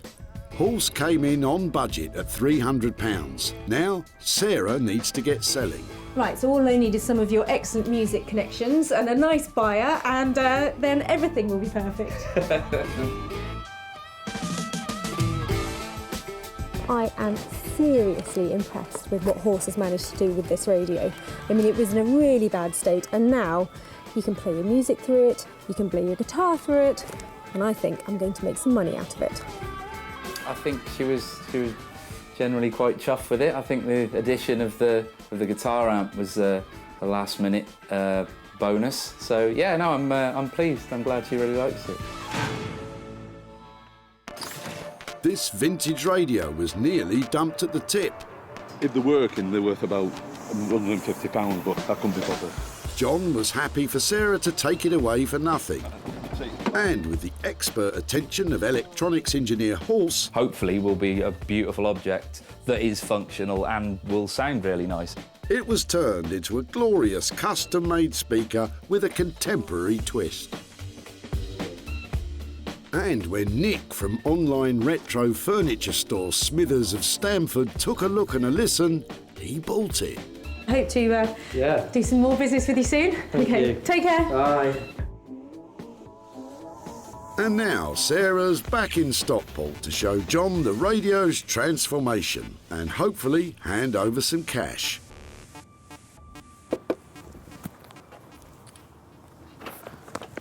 Hi there, John. Hiya. Hiya, how are you doing? Not so bad, thanks. It's a long time since I've seen you at the tip. It is, yes. How are things? All right, thanks. Lovely. I've just come back because I've got a couple of pictures to show you of your old radio. All right, yeah. Did you have any thoughts about it? Because it wasn't in great condition when we picked it up, was it? It's funny, it came all the way down south to me, and it turns out that the one man who restores and loves working with old radios like yours lives about 10 minutes down the road from here. From here? Yeah. Right. So it's been in a big circle. Yeah. It went to this guy called Horse. Yeah. And do you want to see what he's done to your radio? I think very interesting. He's turned it into its former glory. Beautiful. That is now an amp if you want to play your guitar through it. And also if you have a smartphone or something like that, you plug that in and it plays all of your tunes. It's got lights in it as well, so when you turn it on, all that lovely, all those old stations and everything, it all lights up. It does look and sound just really lovely now. Unbelievable. I can't believe that. So the good news is that in that condition, it did sell, and I've got some money here to give to you. I've got £50 profit from the sale of your radio, and so that's for you. Sure. Yeah, definitely. What do you think about that? Absolutely amazing, really. Are there any ideas what you might do with that? Well, I'm just going to buy a new shed, garden shed. Are you? To fill up with more radios? Yeah. That's the reason why that came out, ready to buy a new one. Well, fantastic. I think that's a great idea, that something that came out of your old shed is going towards, a little bit towards buying a new one. So, brilliant. Sarah paid Horse £300 for his specialist work on the radio, and it sold for £350, making £50 for John to put towards his new garden shed. Bloomin' marvellous. I was a bit astounded really to how good it was. I thought about having it renovated myself, but I don't think it would have come up as it has done. I think it's quite amazing what he's done with it. It's so satisfying to see an old piece like that radio restored to its former glory and sounding amazing. And I think that £50 might have been music to John's ears too. With 2 out of our 3 items sold for a profit, it's so far so good. But Sarah has got one more pickup to complete the set. Maybe Jay's painted Urkel will leave her feeling blue. I think it looks really cool. I hope Sarah would like it. I hope she will. Evidently, she's got to sell it. She has to sell this on. So if she likes it, then she will be able to sell it more. I like it, but I'm not going to be selling it. I'm not sure how this is going to go. Well, there's only one way to find out. Get her in. I love pickup time. I've got an Urkel table in here, but I know it had a few problems and I'm hoping Jay has managed to turn it around. When Sarah picked it up, the table was on the brink of being lost forever. But now it's a fresh, modern gem with a new lease of life.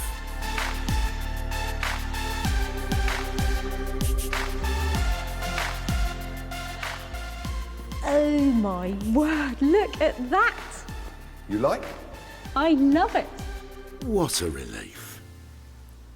Would it be all right to have a quick look underneath to see what you've done? All it is I've done underneath is just painted it black, is all I've done. Yeah, it's amazing how well the black suits it, isn't it? I mean, it looks like it was made like that. Yeah. It looks like a massive, beautiful blue egg, doesn't it? It's stunning. It does look like a blue egg, actually, yes. Or blue pebble. It looks like a massive blue pebble that you'll find on the beach. The state it was in when you first brought it in, it's a shame to actually paint Urkel, but I couldn't get the stains out. I don't think you have to beat yourself up about this. This was going in a skip, Right. and now it's going into a really smart interior. If you think back to how it was when it arrived, Yeah. it was green, it had stains all over it, Yeah. it was falling apart. Yeah. You've completely transformed it. You know, this has gone from dustbin to designer. You know, it's brilliant. Thank you, thank you. Luckily, Sarah can see the sales potential in funky modern furniture. And what's more, it should still make a profit despite being painted. He's really nailed it, hasn't he? That table looks fantastic. That beautiful blue egg. I think I'm definitely going to be able to sell that with a profit. I'm glad she's happy, she can sell it, and then she can give the person that was throwing it away, give them the money back, and everybody's happy. Well, we're not happy yet. Jay came in on budget, but Sarah still has to find a big buyer of blue before we can start jumping for joy. Who could have imagined that the Urkel table nearly reached the end of its life as a plant pot stand? Just wondering if I could talk to you about your rubbish. Yeah. Sarah saw its potential, So it's been outside, has it? Yeah, it's got weather beaten. even if Pete didn't. It's quite old.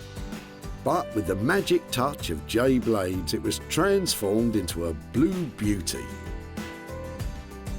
Sarah showed it to specialist buyer Martin at her barn. He's got a good eye for antique-y, vintagey type stuff to sell on in his trendy London shop. It's a retro look, it's a very clean look. I love the colour, very saleable. And guess what? He bought it. Ah, now I can sleep easy. Sarah spent £100 transforming the table. It sold for £200, meaning she has made, obviously, £100 profit.